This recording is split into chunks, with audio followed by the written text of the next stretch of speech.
Premiership. Live on Sports Sound. Scottish football lives here. On BBC Radio Scotland.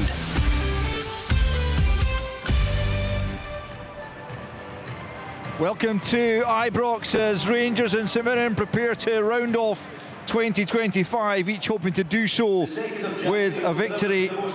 Rangers aiming to ensure they're part of a title race conversation going into the new year. St Mirren looking for back-to-back wins at Ibrox for the first time ever. We are, however, going to have a moment of silence prior to kick-off to mark the anniversary, or the upcoming anniversary, of the Ibrox disaster, which occurred on the 2nd of January.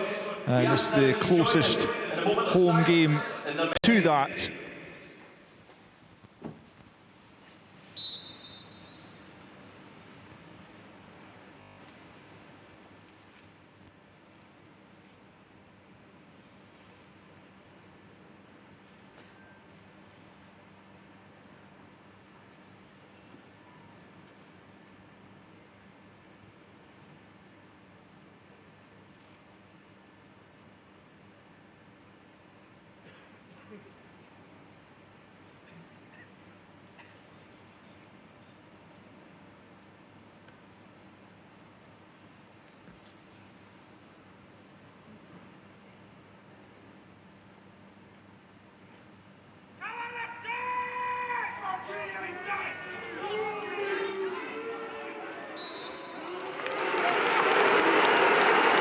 Almost impeccably observed. 55 years on from the Ibrox disaster, and those who lost their lives forever remembered here. Now attentions turn to the game at hand as Rangers try to end a 4-game streak where they haven't beaten this evening's opponents. St Mirren themselves, as I mentioned just a moment ago, looking for back-to-back victories at Ibrox for the first time ever. It will be Rangers to get us underway here, going from right to left in the first half. Nico Raskan positioned just inside the St Mirren half, preparing to get us underway. The referee tonight is Ryan Lee. As the Rangers fans continue to voice their disapproval at the person who broke that minute's silence. Anyway, we're underway, and Jack Butland launches it long up towards Yusuf Chermiti, and it's Diomande who makes his 100th appearance for Rangers tonight. He knocks it back to Magoma, back up to the edge of the box for Chermiti. Does well to work it back to Osgar, out to the right hand side where Gassama started the game, and then it's nodded towards goal by Diomande, wide of target. Bright start from Rangers. 30 seconds in, Rangers 0, St Mirren 0. Yeah, and Chermiti at the focal point of it, the ball up to him, he controls it nicely in his chest, lays it off, it goes wide into the box, and difficult header for Diomande to try and get on target, puts it about a metre past the post. The voice there of the former Rangers and St Mirren striker Stephen Thompson, as Shamal George launches the ball, and it ends up all the way through to Jack Butland via the boots of the Rangers captain James Tavernier. He plays it into the returning John Souttar. He played a few minutes against Motherwell at the weekend, having missed 8 games. The injury picked up in international duty. There's Tavernier playing it down the right hand side for Chermiti, who again leads the line. Back the way it goes to Raskan. Right hand side is Gassama, plays it into Asgar, who does well to keep possession, and Gassama into Chermiti at the right angle of the box, back out to the right hand side to Osgar, who got that winning goal against Motherwell. From what I saw, there should have been many more goals in the game, but that was the solitary one on the rebound. Jello Osgar getting his second Rangers goal, looking to try and make himself a fixture in this starting 11. There's Souttar playing up onto the chest of Chermiti, who started in reasonably confident fashion. St Mirren just knocked the ball out of play over on the left hand side. He has, Alistair. That's 4 balls up to him, all 4 linked nice and neatly. And that's really all you're looking for in these early stages from your focal point up top, with Bojan Majowski having checked in ill. He's not in the squad at all, so Danilo the only other attacking option really for Rangers. Here's Mikey Moore from the left hand side coming infield, finds Asgard. Rangers having plenty of attacking play in these opening stages. Gassama past one man, but he fluffs his shot on the left boot coming in off that right hand side, but it has been a pretty decent start from Danny Röhl's side, Stephen. Yeah, it has been. It's been all Rangers so far. Gassama there cutting as we often see him do on either flank, and this time on his left foot just rushed the shot a wee bit, dragged it past the goalkeeper's left hand post.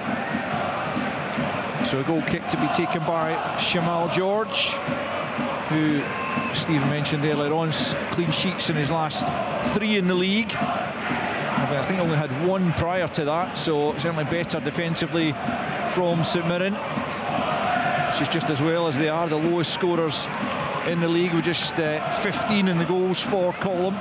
We've got possession here with Richardson returning to the starting lineup. Back to Marcus Fraser, one of the real heroes of that League Cup victory. Suter plays out to the left hand side, where Mandron was closing down Magoma.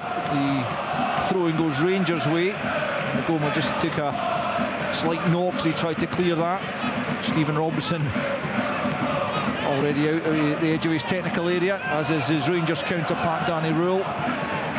Magoma throws it into Tavernier, he finds himself way over on the left hand side here, clips that forward looking for the run of Chermiti. Test here for King, who clears up the left of Rangers, but stayed in play. Magoma plays it to Raskan, quickly closed down by Phillips. Suter picks up and comes forward and then plays it out to the left hand side to Moore. Magoma will make the run beyond him. Still Moore though, and it comes off Magoma as he tried to get the cross in. It comes off Magoma last and out for a St Mirren throw. We've played 4.5 minutes almost, and still no goals. We'll keep you up to date with any of the goals that go in around the country. Remember, Dundee against Kilmarnock, Hibs against Aberdeen, Livingston against Dundee United, all kicking off at the same time as this one. Motherwell Celtic slightly later. There is a commentary option available for that at 8 o'clock. But the Rangers St Mirren all the way here as Gogic playing the midfield once more, plays it forward, and it's picked up by Idowu out to the left hand side as Declan John scampers forward. Plays it down that left hand side. Idowu trying to get the better of Tavernier. Looks like he dragged him to the ground there. The referee also sees it that way and gives Rangers the free kick. Yeah, it was good play for us, and actually, you know, Idowu putting it out to the left hand side, Declan John in plenty of space. I felt as though he should have just delivered it instead of putting it back towards Idowu, who then got himself in a bit of a fangle with James Tavernier. We know St Mirren are very dangerous from cross balls. Raskan put under pressure there by Mandron, who opened the scoring last time St Mirren were here. Moore into Raskan, laid off by Diamondi for Moore. Moves away from Idowu. Good run this from Moore out to the right hand side for Gassama. Gassama right hand side of the box, plays a low ball in. It's not a very good one. Phillips is beaten to it by Raskan. 25 yards from goal, out to the left hand side for Magoma. Rangers looking for an early breakthrough. Back post ball there, goes all the way through to Gassama from Magoma.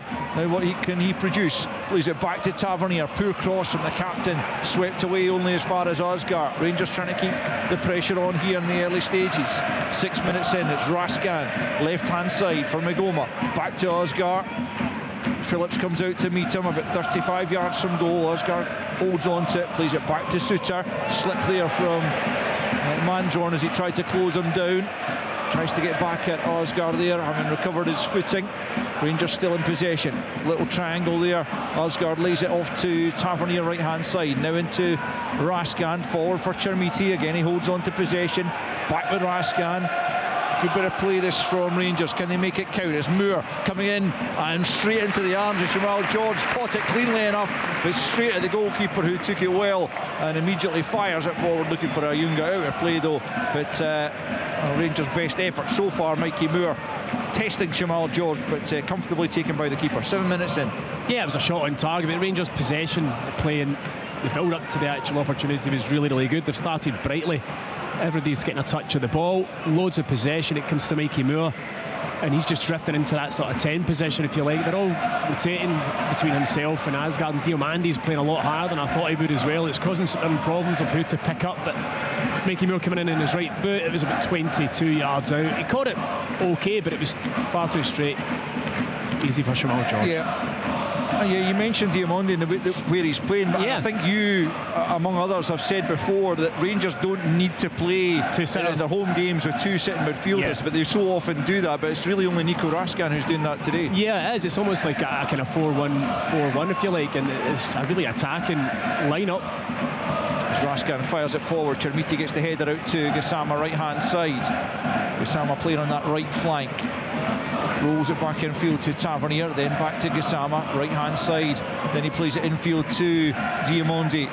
The angle of the box on the right hand side. Gassama still in support on the touchline. Here he is, just in line with the 18-yard box. Back once more with Diamandi, tries to play it forward, just too much on it for Mikey Moore to catch, and behind for a St Mirren goal kick. But they are going to have to adapt to this Rangers formation. I don't think they would have expected Diamandi to be playing where he is, and as I mentioned, Asgard's sort of floating about in the middle. Mikey Moore's drifting in the middle of the pitch as well from wider areas. I mean, it was congested, but they are finding space and time because someone can't quite get to grips with the rotations.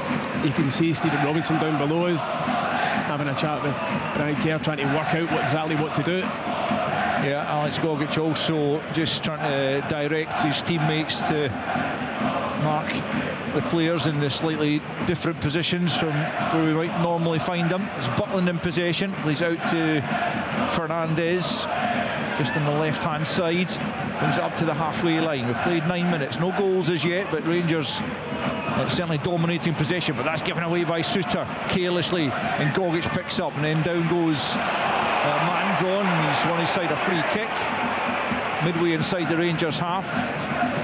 Yeah, I think the Rangers supporters thought that Nico Raskin had got a bit of the ball there, but he did go through Mikael Mandron to get the ball. The referee was right on top of it, and it's free kick to St Mirren, and this is where they're really dangerous. St Mirren diagonal will come in here just now. They do have a superior height advantage, I would probably have thought, against Rangers, so Declan John will whip this in, I'd imagine, right about the back end of the penalty box.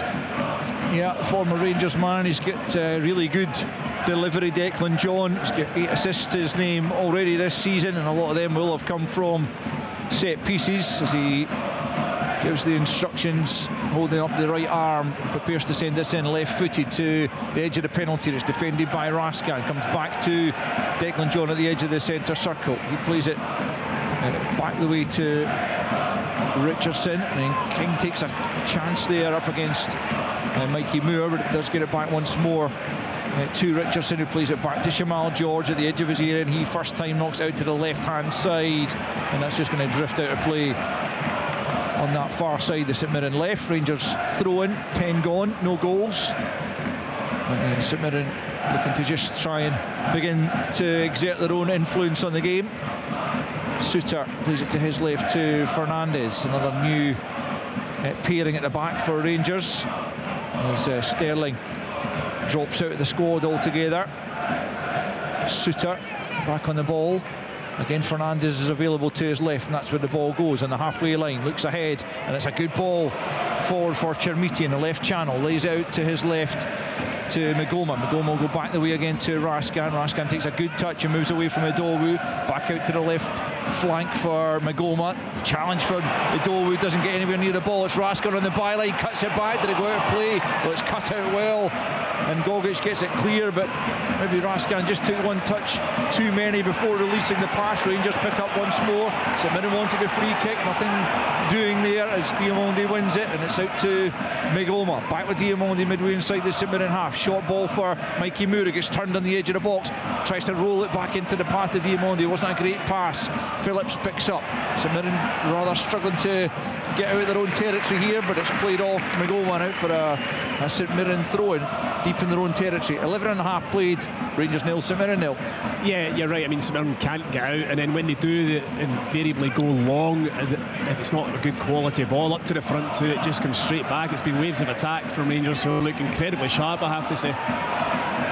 Fraser, the St Mirren captain, with the throw in down the right hand side, flicked on by Mandron but held back towards the St Mirren box by Raskan. Chermiti again doing good work. Moore can't quite pick up on it, but it's cleared as far as Raskan, and now Magoma left hand side. Back into the Rangers half. Fernandez is giving it straight to Mandron. Now Mandron approaches the Rangers box. Suter makes the challenge. Did he get enough on the ball there? Mandron didn't think so. The referee though allows play to continue. I'm not sure Suter took all that much of the ball there. Certainly stopped Mandron, and Rangers pick up once more over on the right hand side. It's Gassama finds Chermiti. Now is Moore onside. Play continues for the moment. Now the flag goes up. It did look off, yeah. I'm surprised though the flag went up before the shot on goal had come in. Yeah, they normally let it go, don't they? I mean, in that last instance when Fernandez gives the ball away and, you know, Mandron's bearing down on the goal, he had a simple pass to his left hand side to his strike partner Oyunga. He should have released the ball a lot earlier. He takes it far too close to Suter, and I'm with you, I don't think Suter did get an awful lot of the ball, but the referee wasn't for buying it anyway. 13 played, goalless. Rangers have started pretty brightly but haven't managed to find a goal to show for that, as Magoma feeds it out to his left hand side, and Mikey Moore. Magoma was just caught there by Fraser, and the referee's going to stop that and give Rangers the free kick rather than the advantage, although they continued in possession. Half a second late was Marcus Fraser there. Didn't look too sore, but Rangers get the ball again. So I'm struggling to keep the ball when they get it. Raskan takes it short, 15 yards inside the St Mirren half. He's got it back from Moore once more, and then Fernandez gets it back from Suter just inside his own half. Out to the left to Moore. Moore in field for Diamondi. It's good crisp passing again from Rangers as Diamondi clips that one forward, looking for Chermiti, who chests it down. Moore can't quite get there, and it's swept away by Freckleton, but picked up by Tavernier. Out on the right hand side is Gassama. Now it's Asgar, but 30 yards from goal. Plays it square to Diamondi. Out to the left hand side for Magoma. Magoma here looking to try and get the cross in. Richardson with him, does almost sweep it in there, but good block by Richardson in the end.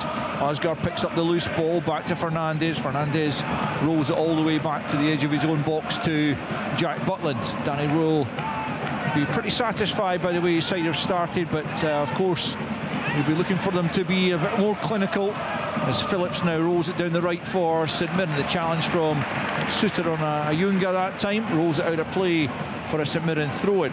Yeah, imagine this will come right into the box, Alistair. It's in that territory for the long throw, isn't it? Yeah, Phillips, one of several candidates to take long throws for St Mirren, but looks like he's going to take charge of this one.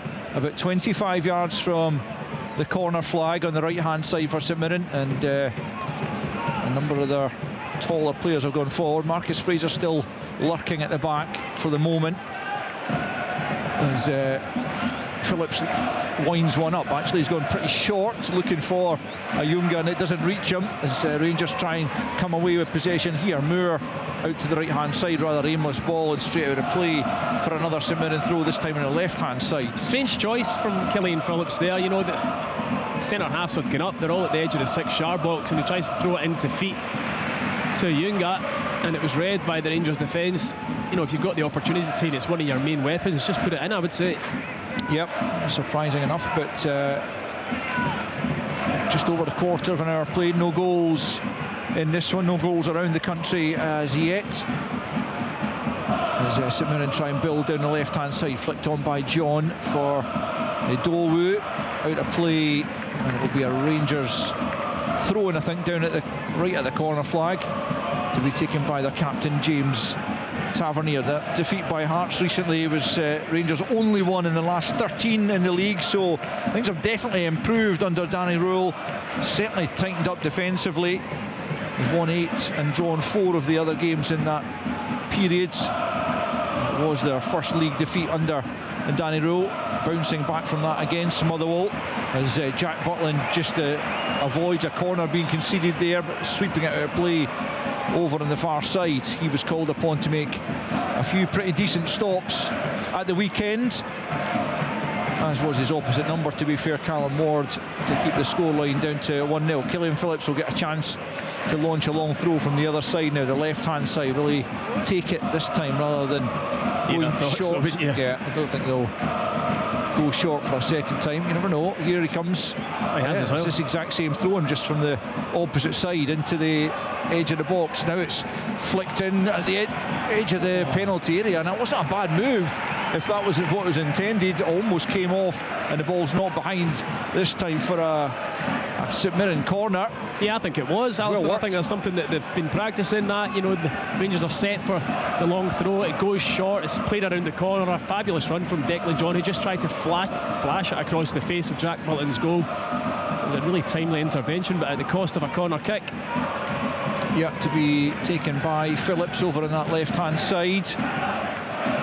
And St Mirren looking to open the scoring as they did on their last visit when they won 2-0. It's Phillips into the near post, well taken by Butland under a bit of pressure from Gogic, and Butland will be pleased to get that catch under his belt.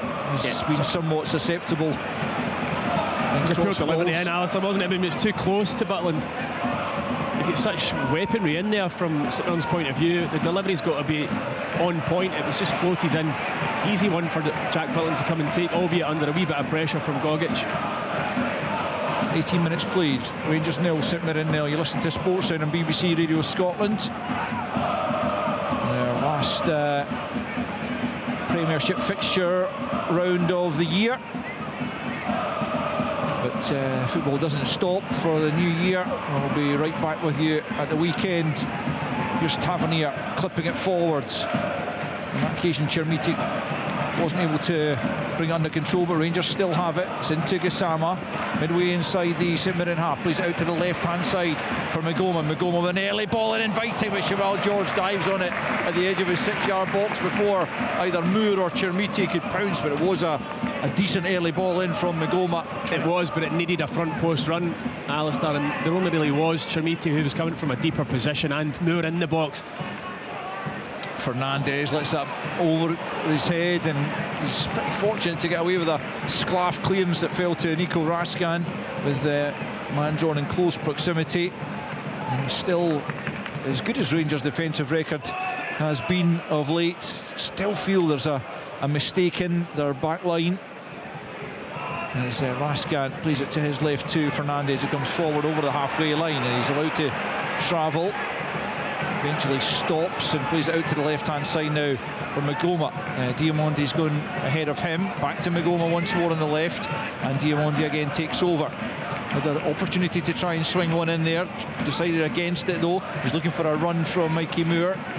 Instead he goes back to Raskan in the end, and he gets it back from the Belgian. Tavernier's come across to a more central area once more as Raskan plays it and plays the 1-2 with Magoma. It's Raskan once more, left-hand side up against Phillips, curls it in. It's Richard King who gets the clearance.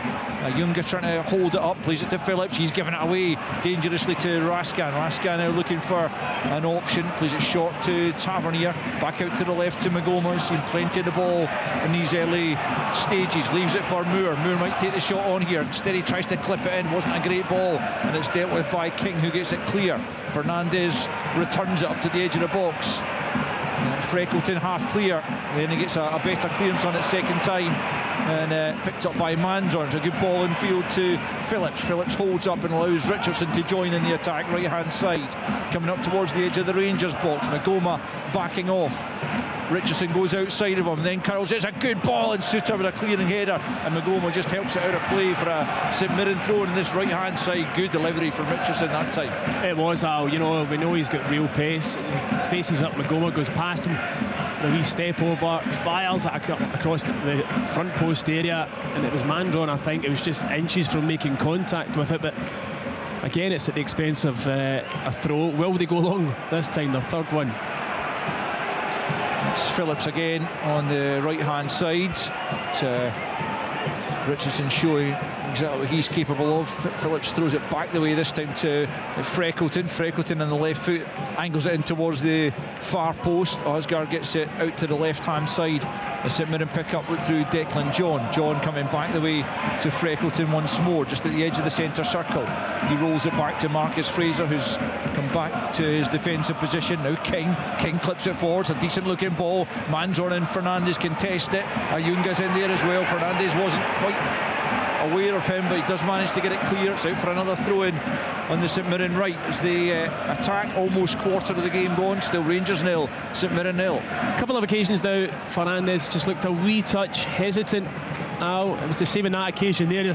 He didn't even realise that Ayunga was putting him under pressure. He's wanting an extra touch of the ball in the box. So Phillips again potentially winding up another long throw-in this time. We'll get to Easter Road for an update shortly as Phillips launches this one into the edge of the 6-yard box. Fernandes gets something on it.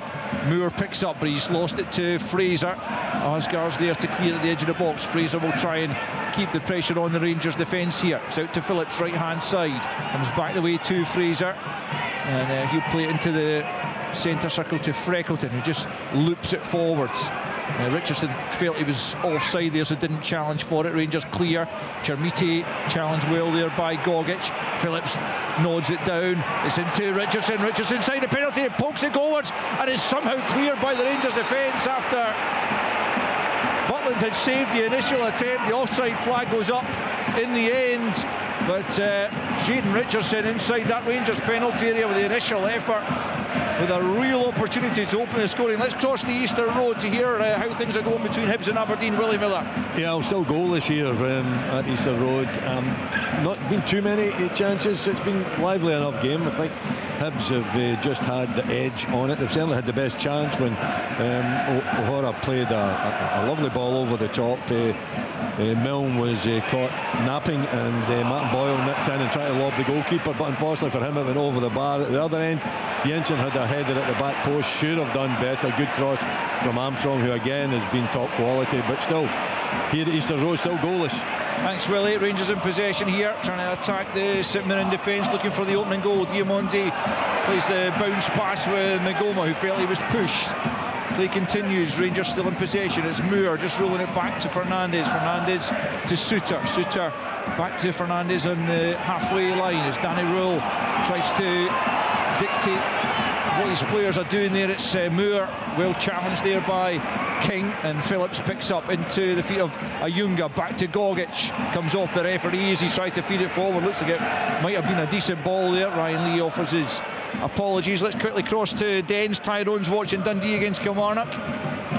Yeah, Alistair, 25 minutes gone here. It's still 0-0, but it's Dundee that have been dominant so far. They've created and spurned a number of great opportunities. The best one was an Ethan Hamilton low fish shot, was deflected just past the post. Not seen a huge amount of Kilmarnock so far as an attacking force. It's all been Dundee here at Dens Park, where it's Dundee 0, Kilmarnock 0. Raskan's pinched the ball in midfield, plays it down the right hand side for Chermiti. Chermiti holds up and allows Gassama to come onto it. Gassama goes past his man, gets to the byline, cuts it back, chance just wide. Nico Raskan with a glorious opportunity as it was pulled back to him 8 yards out in the left boot. He tried to just angle it into the far post and he got his angles wrong and sends it wide instead. 25 and a half minutes in, the best chance of the game, but Rangers 0, St Mirren 0. It's an absolute sitter. You've got to be honest, Alistair. It's brilliant work from Chermiti initially, and then Gassama going to the byline. He cuts it back to the 6-yard line. It's a simple tap in to the bottom corner of the goal, and he puts it about a foot past, probably trying to be too precise, I think, but I mean really it was pretty much, the goal was at his mercy. Must hit the target there. Huge late off for St Mirren. I say that was the best chance, but we didn't really have a chance to discuss the one at the other end for Richardson. Here comes St Mirren again. No, it's Ayunga. He's brought to the ground by a crude challenge from Fernandes, and it'll be a free kick to St Mirren in a very handy position, about 25 yards from goal, left of centre. Surprised I didn't see a yellow card there, in all honesty, could easily have been. He's gone past him, he's bearing down in goal, he was going to get a shot away and he was just pulled back. But you're right, it's a great position for St Mirren. Declan John, obviously, as we know, is very good from these set plays. We'll get to Livingston just after this free kick's been taken, where Rory Loy's watching Livy against Dundee United. But let's stick with the action here at Ibrox just now as St Mirren look for the opening goal here. Jaden Richardson, as we say, I'm not sure who it was that was flagged offside in that. I think it's the one that comes back off the rebound. Yeah, it's not the one where he's through. But I mean, he should have scored as well. Alistair, he's 6 yards out. Yeah, he got a nosebleed. It looked to me. Yeah. Well, there's been an early goal at Fir Park, which will bring you very shortly as St Mirren line up the free kick here. It's Phillips and John over it. It's John who goes for it. It's well over the top. Jane Lewis at Fir Park. We'll go there shortly. It's Motherwell though who have taken the lead, so we'll get the details of that from Jane Lewis just in a moment or two. But so a big moment early doors there. Remember that was an 8 o'clock kick-off, so Motherwell getting on the score sheet early on, failed to do so here at Ibrox at the weekend despite a plethora of opportunities. Rangers looking to do that here as Mikey Moore picks up left hand side, but that was wasteful from Declan John just a moment ago from a good position. Here's Gassama right hand side on the angle. Now Raskan tries to squeeze it back through to Gassama, but finds only Gogic, and John now will be able to clip that down the left hand side. Suter wins it. Gogic again steps in, but Diamondi's first to it. The loose ball knocked forward. Osgar was trying to slide it through for Gassama. Chermiti picks up the scraps right hand side of the box, just overruns it, knocked out play in the far side for a Rangers throw-in. So let's go to Jane at Fir Park. Yeah, there's been a goal here. It's gone the way of the home side. Motherwell 1, Celtic 0. Brilliant ball in from the right wing, and Ibrahim Said was there to head in past Kasper Schmeichel, who's of course back in the starting lineup for Celtic this evening. A massive goal for the home side. Of course, they're eyeing trying to go back into third spot in the top flight. Not the start that Celtic wanted. They trailed here by a goal to 0. Oscar, thanks Jane. Oscar with the ball through there, but it's overhit and behind. Let's go back to the Declan John free kick, Tom. Well, it was a waste, wasn't it? It was we've seen him score from similar positions, but I mean, it was way too floaty, wasn't it? He didn't put any conviction behind it. It was kind of ended at 10 feet over the bar, really. Yeah, almost like your penalty here for St Mirren at the other end. I was just desperate to get that at some point. So that good guy. Goal kick then to St Mirren. 29 minutes in, no goals, which is not a great surprise given the statistics we discussed pre-match. And Rangers get themselves a free kick, which gives us an opportunity to cross to Livingston. And here an update from Rory Loy. Yes, indeed. Dundee United have started very, very well here. Al played some really good stuff. I don't know how they're not winning the game. Will Ferry cut back to Sapsford in 4 minutes. I think it was a combination of the goalkeeper and the post that kept that one out. Montano did have an opportunity at the other end. He couldn't quite reach, whilst Nan up the other end for Dundee United missed a glorious chance. Stevenson had a shot cleared off the line. Bakila had a shot up the other end at Richards, and Esselink just headed wide from a corner when he should have scored. Not quite sure how it's still 0-0, but that's how it stands. Thanks, Rory. So pretty much 0-0 across the board, apart from Fir Park, where Motherwell lead by an Ibrahim Said goal to 0 against Celtic. Half an hour played here. I was going to just say the intensity that Rangers started with just dropped a wee bit. I think St Mirren have got to grips with the rotations in the middle of the pitch. And Rangers maybe just not playing with the same amount of zip as they did in the opening 15 minutes. St Mirren have a throw in midway inside their own half, right hand side. Marcus Fraser, their skipper, to take it. And who scored the opening goal in that League Cup final. He's miscontrolled it there. And it's out for a Rangers throw, which is quickly taken. Diamondi for Raskai, clips it forward looking for Moore, but it's well read by Freckleton, who clears these lines before Rangers can cause Shamal George any problems.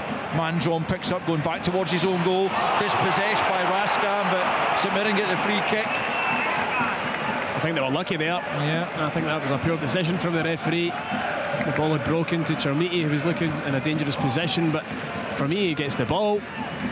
Yeah, I wonder if Ryan Lee just felt he had to come through Manzone to actually win it, but it could have gone either way, certainly, as George prepares to take this free kick from midway inside his own half.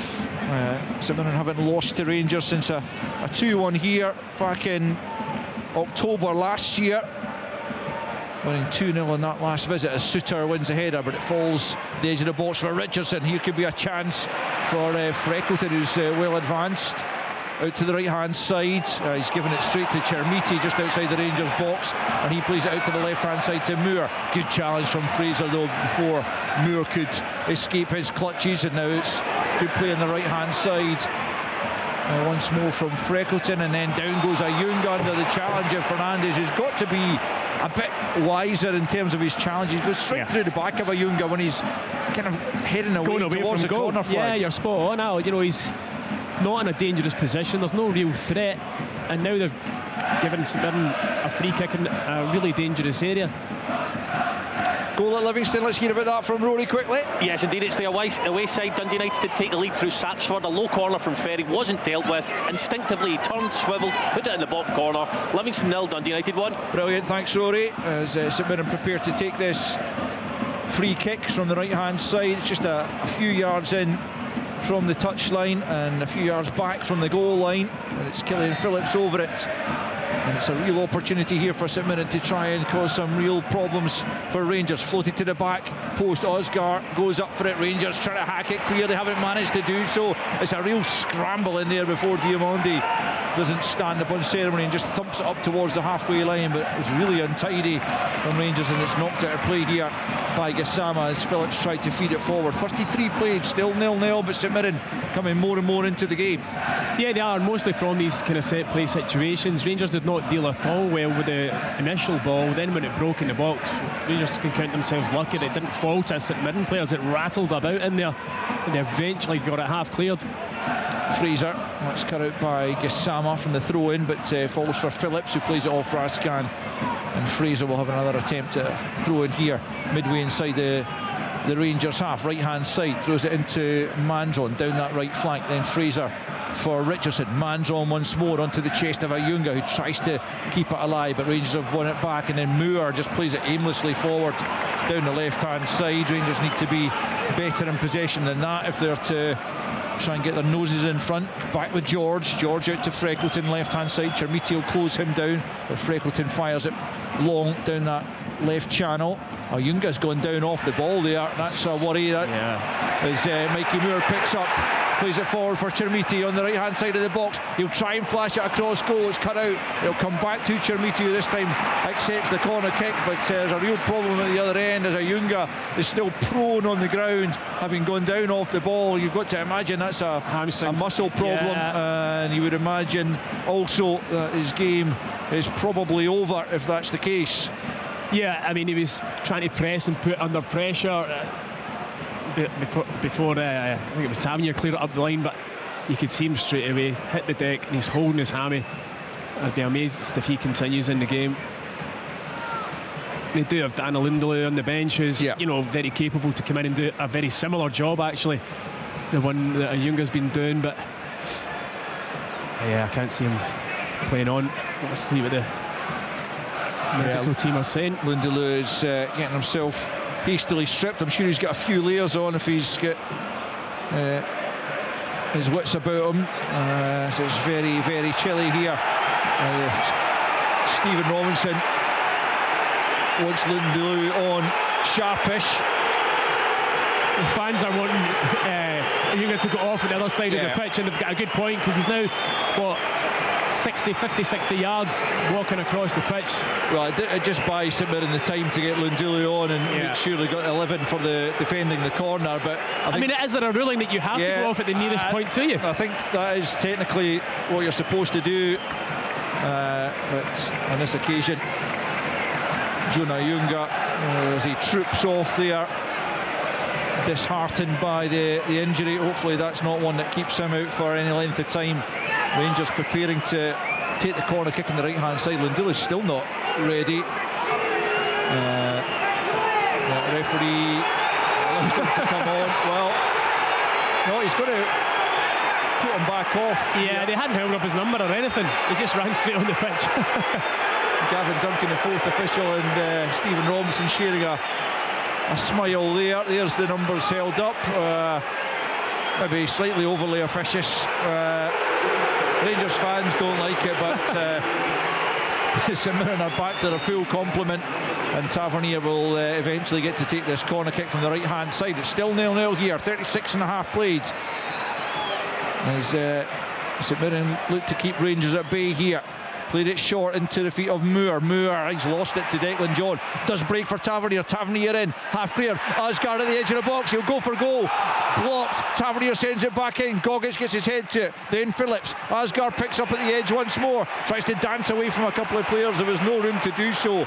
And St Mirren clear up towards the halfway line. Diamondi will retrieve and try and get it back forward once more. Raskan for Magoma. Square for Tavernier, and then back out to the left hand side to Raskan. It was a wasted corner from Rangers, although it almost worked for them. Gassama here on the left hand side, links with Raskan away from Fraser, then he stabs it into the middle, knocked away only as far as Mikey Moore on the spin, tries to volley it goalwards. Tavernier trying to keep it alive as well. St Mirren clear the lines. Lundulu gets in on the action for the first time, but he's lost it to Fernandez. Diamondi gets it out to Raskan left hand side. Rangers trying to build on this pressure. It comes to Chermiti, deflected over the top, and it will be a Rangers corner, as I think it was King that made the challenge just as Chermiti spun about 15 yards from goal and took a deflection over the top of the crossbar. 38 played. Rangers 0, St Mirren 0. Yeah, it's another good spell of pressure though from Rangers, really putting St Mirren under the pumps and on last-ditch blocks, tackles, flying into challenges. On that occasion, Chermiti actually turned really quite well, but in the end it was a good block, but at the expense of the corner. There has been a goal at Dens, which we will bring you very shortly after this Rangers corner. It looks like Magoma who's gone out to the right hand side this time to deliver an in swinger with the left foot. In it comes towards the near post. It's well won by a St Mirren head, knocked back towards goal and behind once more. Let's very quickly hear from Tyrone at Dens. Yeah, and it's a goal for Kilmarnock here at Dens Park. It was just a long ball. It was lumped up the park. The Dundee defence made a real hash of trying to deal with it. Bruce Anderson, he capitalised on their indecision, burst in a goal and slotted it low into the net for 1-0 to Kilmarnock here at Dens Park. Thanks, Tyrone. Short corner taken. Magoma then sends in. Classic header in from Tello Asgard, who makes it 2 goals in 2 games. Really well worked set piece from Rangers that time. Lovely ball in from Magoma. And in came Osgard to glance the header beyond Shamal George from 6 yards out to make it Rangers 1, St Mirren 0. Yeah, it was. I mean, I think St Mirren felt as though the corner was going to come in first time. It was taken short, which shifted them.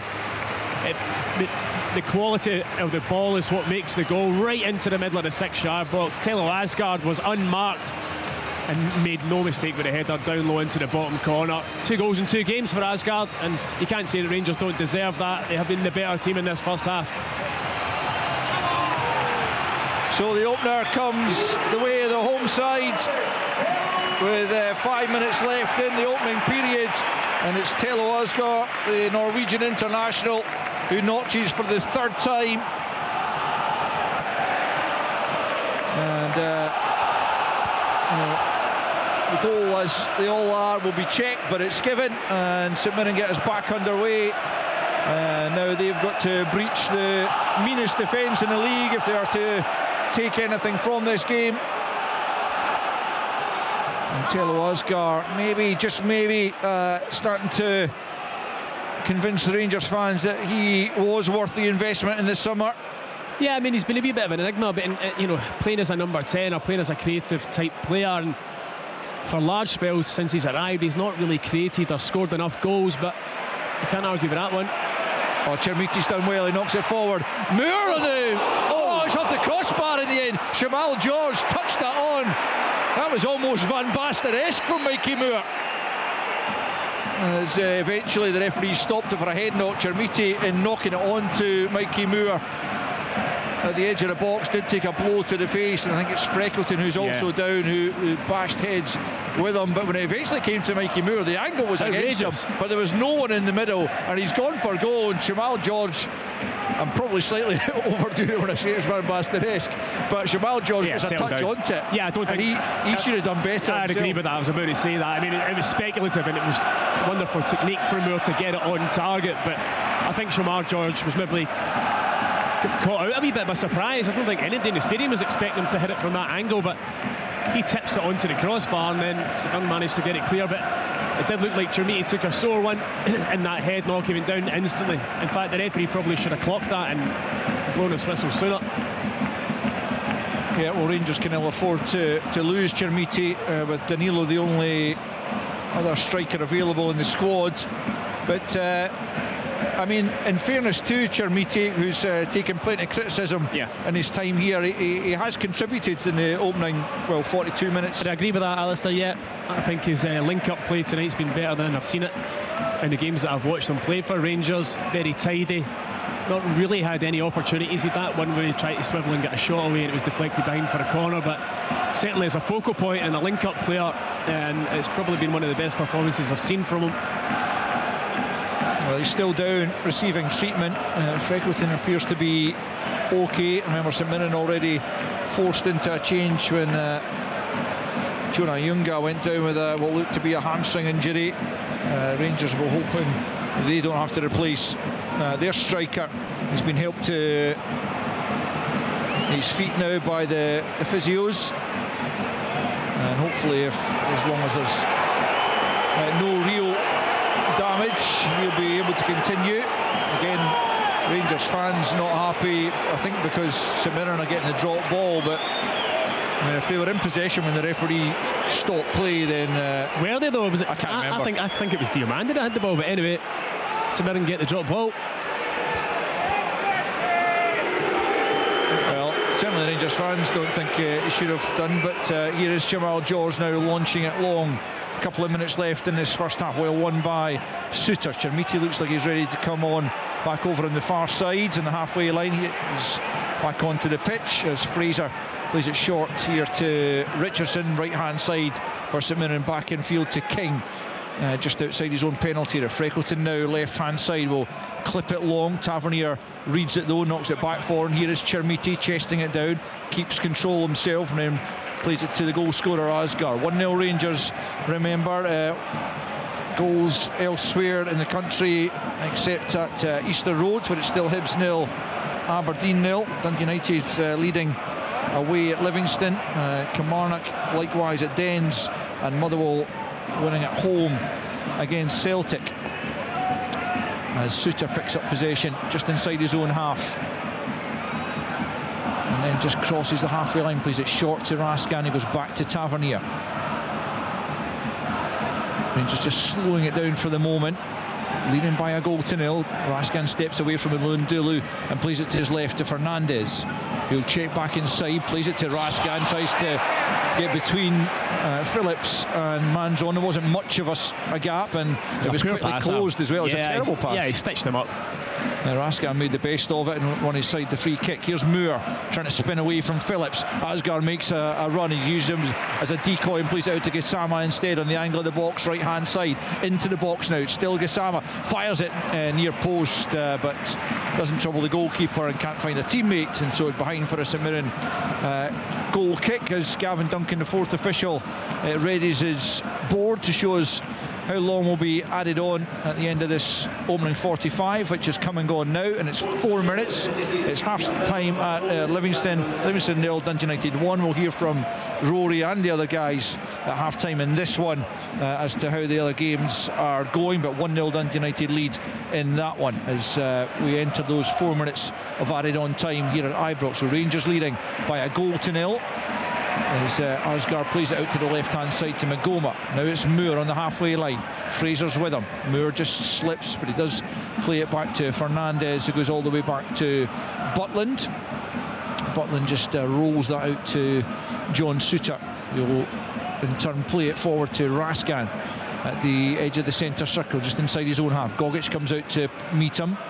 Back to Tavernier and now to Suter. Lundulu will try and put pressure on him, but it's out to the left hand side now for Fernandez. Fernandez tries to move away from Manzorn, out to the left for Magoma. Back with Fernandez once more. Rangers just content to play the ball about, looking to draw St Mirren out and then perhaps pounce before the half-time whistle goes. Chermiti just caught there by Gogic, keeps possession.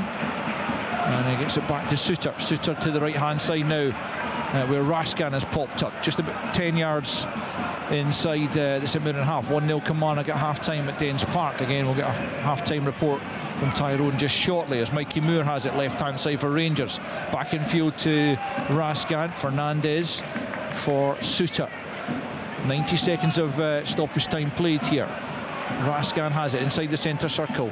Rangers get plenty bodies forwards as they potentially look to double their advantage before the half-time whistle. It's Suter into Moore. Moore a little 1-2 with Diamondi. And another 1-2 as Moore just held back there. Yeah, looked like it was. Ryan Lee, the referee, not either spotting it or certainly not giving it, as St Mirren managed to get it clear, but only momentarily as Magoma picks up. And for Raskan, nice turn from Diamondi. Fraser recovers well though to pick up possession for St Mirren. Plays it off Raskan. St Mirren throw it in. Rangers are lucky there because a couple of neat 1-2s. Really good play between Moore and Diamondi, and it looked like Phillips it was a body check, 100% a body check, but the referee didn't spot it. 90 seconds of stoppage time remaining then. Rangers 1, St Mirren 0 as Fraser throws it back. I think it went out of play. Looked like it. The assistant referee hasn't given it, so it's back with Shamal George. Rangers fans feel they're getting the wrong end of some of the decisions as Gogic plays it forward for Idowu, challenged by Tavernier. The free kick goes St Mirren's way that time, just inside the Rangers half. Is there perhaps an opportunity here for St Mirren to throw the big lads forward for this free kick? The free kick is just a couple of yards inside the Rangers half, but nonetheless they could play a long diagonal and try and test the Rangers backline before the break. Lundulu makes the run on that left channel. He wasn't tracked, but free kick hasn't been taken as yet. Fraser has joined the attack now. Now it comes towards the edge of the Rangers penalty. It's flicked on. Fernandez gets the second ball.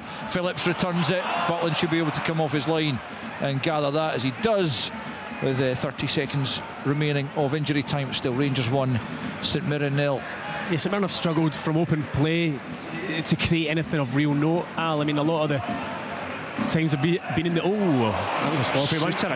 Yeah, it was a sloppy ball out, and Mandron cuts it out, and Fraser now has it on the halfway line, as Rangers will have a bit more defending to do before the half is out. It's King, 0-0 at Easter Road at half-time. Hibs Aberdeen just in the last few seconds of stoppage time here, as Freckleton has it, and there indeed is the half-time whistle. Rangers leading by a 1-0, scored by Tello Asgar on 40 minutes. Ball in from Magoma from the right-hand side after a short corner had been taken, and Asgar a glancing header to make it 2 goals in 2 games for him, and that's the difference between the sides at the interval. Rangers 1, St Mirren 0. Scottish football lives here. This is Sports Sound. That is a beautiful finish! From BBC Radio Scotland. You're listening to Sports Sound on BBC Radio Scotland. 5 top flight games for you this evening. 4 of them kicked off at 7:45. They've just hit the half-time in just about all of these games. It's an 8 o'clock start at Fir Park. There is a commentary option of that one. It's currently Motherwell 1, Celtic 0. Saeed with that goal for the home side in 14 minutes. Tom English and John Rankin alongside me in the studio will give their thoughts on that game in a few minutes' time. Let's get to the game at Easter Road. Hibs are up against Aberdeen tonight and get the latest from Willie Miller. Do you really have to come to me? Oh, no, not that bad, is it? Honestly. You know, huffing and puffing, it's infectious. Both teams are at it, Tom, tonight. Both teams are at it. There's barely anything to report. I'll do my best. Martin Boyle had the best opportunity. O'Hora, a lovely, probably 40-50 yard pass over the top. Jack Milne falls asleep, and you can't do that with Martin Boyle. He's in behind. Mitov comes off his line. He's unfortunate though. He just overhits it and it lands in the top of the net rather than inside the sticks. Boyle's had to go off though. That's a bit of news. 35 minutes. It looked like a hamstring to me. The physio was on doing the hamstring stretch, but Johan has came on and Boyle had to go off. McGrath had a cutback that was cut out by Jack Milne. Josh Mulligan had a strike from about maybe 20 yards, but it was straight at Mitov and goal for Aberdeen. Jensen had the header at the back post, brought that to you a little bit earlier. Should have done better, puts it over the bar. Sheesh plays down Armstrong, who, from the left hand side, the ball comes to Armstrong, he's outside the box, he takes the volley on way over the bar, and then Carlson, it was rather by good fortune towards the end of the first half, the ball broke to him, right hand side. It was a very tight angle, but good defending, managed to block it as he shot, only went out for a corner. So that has been it, I'm afraid to say, guys. It's not been one game or one half that I'll remember. Surely it's got to be better in the second half. There's so much to play for here. Yeah. That energy that I was talking about that Aberdeen seem to have, it doesn't seem to be there tonight. And by the way, looking at Hibs, they're lethargic, they're laid back, there doesn't seem to be any drive or determination to do something, and that must be disappointing for the home fans here. It's a disappointing game. I was expecting much better. 0-0 at half time. Thanks to Willie. You were suggesting that earlier on, John. You wondered if Hibs could keep the levels up from that terrific performance in the derby on Saturday. Yeah, the energy levels they put in on Saturday were remarkable. They really were, and for 60 minutes they managed to keep it up, but they didn't have a lot of freshness to come on. Obviously with Kieran Bowie being out tonight as well, it takes that element of the focal point up top, so they can go and actually the ball sticks, so the game becomes a wee bit longer. But no, it doesn't surprise me their energy levels have dropped. But from a Hibs perspective and a Hibs point of view, they'll be looking to get 3 points tonight, and it'll be to kick on from what they done on Saturday. I think Saturday they were really good, but a lot of it was without the ball, Kenny. Yes. And that drains you at times. So again, a big second half for them now. Can't wait to get your thoughts. There's about 4 minutes to go till half time in that game at Fir Park. Yourself and Tom have been keeping a very close eye. We'll get to that in just a couple of minutes time.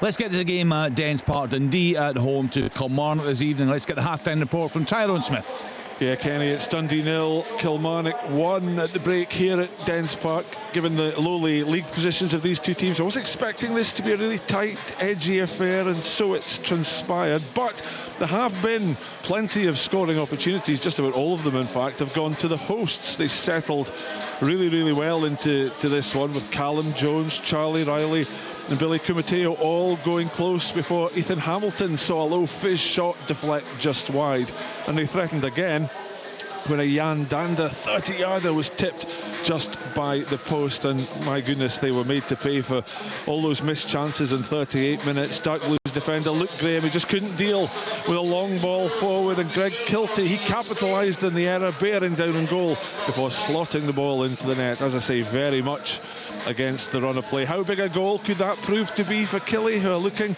to end a 12-game winless run? We'll perhaps find out in the next 45 minutes. At the interval, it's Dundee 0, Kilmarnock 1. Thanks to Tyrone. Next stop, West Lothian. Livingston at home to Dundee United. Let's hear from Rory Loy. Yes, indeed, Dundee United have been absolutely excellent in this first half, Kenny. They lead 1-0 at the break. It should be more, although they have given Livingston a few sniffs at goal themselves. In 4 minutes, Will Ferry went down the left. He cut back to Sapsford. I think it was a combination of Pryor and the post that kept the ball out of the net. Up the other end, Montano couldn't quite stretch to meet across at the back post.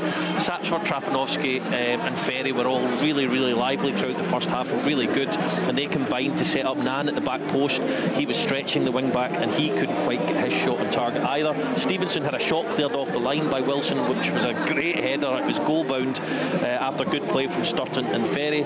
25 minutes up the other end, Bakila had a shot straight at Richards. Esselink headed wide for Dundee United, and a deflected cross for Dundee United just went past the post, but from the resulting corner they did find the net. A really poor ball in from Ferry, actually, at the front post. Livingston simply didn't deal with it. It dropped to the feet of Sapsford. He swiveled and turned and he slotted it into the bottom corner. A really, really good finish. Sturton had another shot at goal. Pittman had a shot parried, and Dundee United missed a one-on-one as well. So it's been all action here. I've thoroughly enjoyed the game. Dundee United deserved their lead. It's Livingston 0, Dundee United 1. Thank you to Rory. Let's then focus on that game at Fir Park. It is a commentary option for you this evening. 43 and a half minutes played there. Motherwell 1, Celtic 0. Ibrahim Sahid with a goal on 40 minutes. Tom English and John Rankin, take it away. What have you seen in the opening spell? Take it away, John. Thanks, Tom. What have we seen?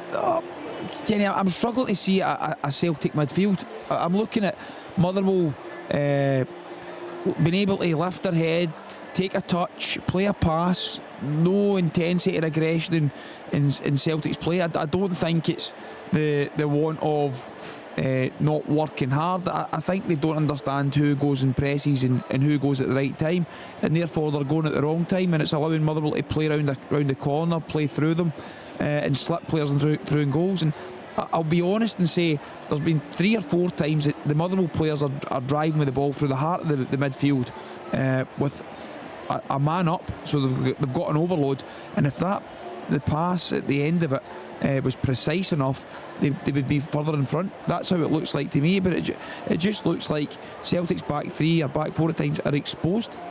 It looks to me, I said this to you guys in commentary, Tom, just when I've looked up, we've obviously got all the games coming in here, but when I've looked up at that game, it looks like a training match sometimes. You're just knocking the ball round people. Yeah. It seems very, very comfortable for Motherwell. Motherwell have been absolutely terrific. Mm-hmm. They've been lovely to watch, the way they're passing it, the way they're holding it, the angles they're finding in their passing. They're one goal up, but I mean, as John says, they were a one pass away from going one on one with a goalkeeper about 2 or 3 times. So not only are they winning this as a football match, they're winning it as well as a physical game, because there's 2 or 3 times where they've just legally, 100% legally, ragdoll Celtic players off the ball. Mm-hmm. Just outmuscled them, and it's really fascinating. It's a fascinating game because Celtic look a very, very average team, and if you didn't know, if you dropped down from Mars and you said one of these 2 teams is the reigning champions of Scotland, everybody, all of those people from outer space would say it's Motherwell, because they're clearly the better side. Half-time by whistle. a distance. Yeah, half-time whistle's just gone there, 1-0 Motherwell. Even the goal, there's a throw in from Motherwell, probably level with 18-yard line. They throw it back the way. There's no pressure on the ball. Mm-hmm. Stephen O'Donnell's allowed to take his touch, lift his head, put the ball into the box. There's no pressure, no attempt to stop it, and he's in the middle of the sides, in the middle of the box, middle 18-yard box, with a defender in front of him, which is Trusty. Ralston's behind him. He's unchallenged. Now, he doesn't look the biggest to me side, but he actually crouches down and headers it in. It's an incredible goal to concede. It really is. And you're looking at Motherwell.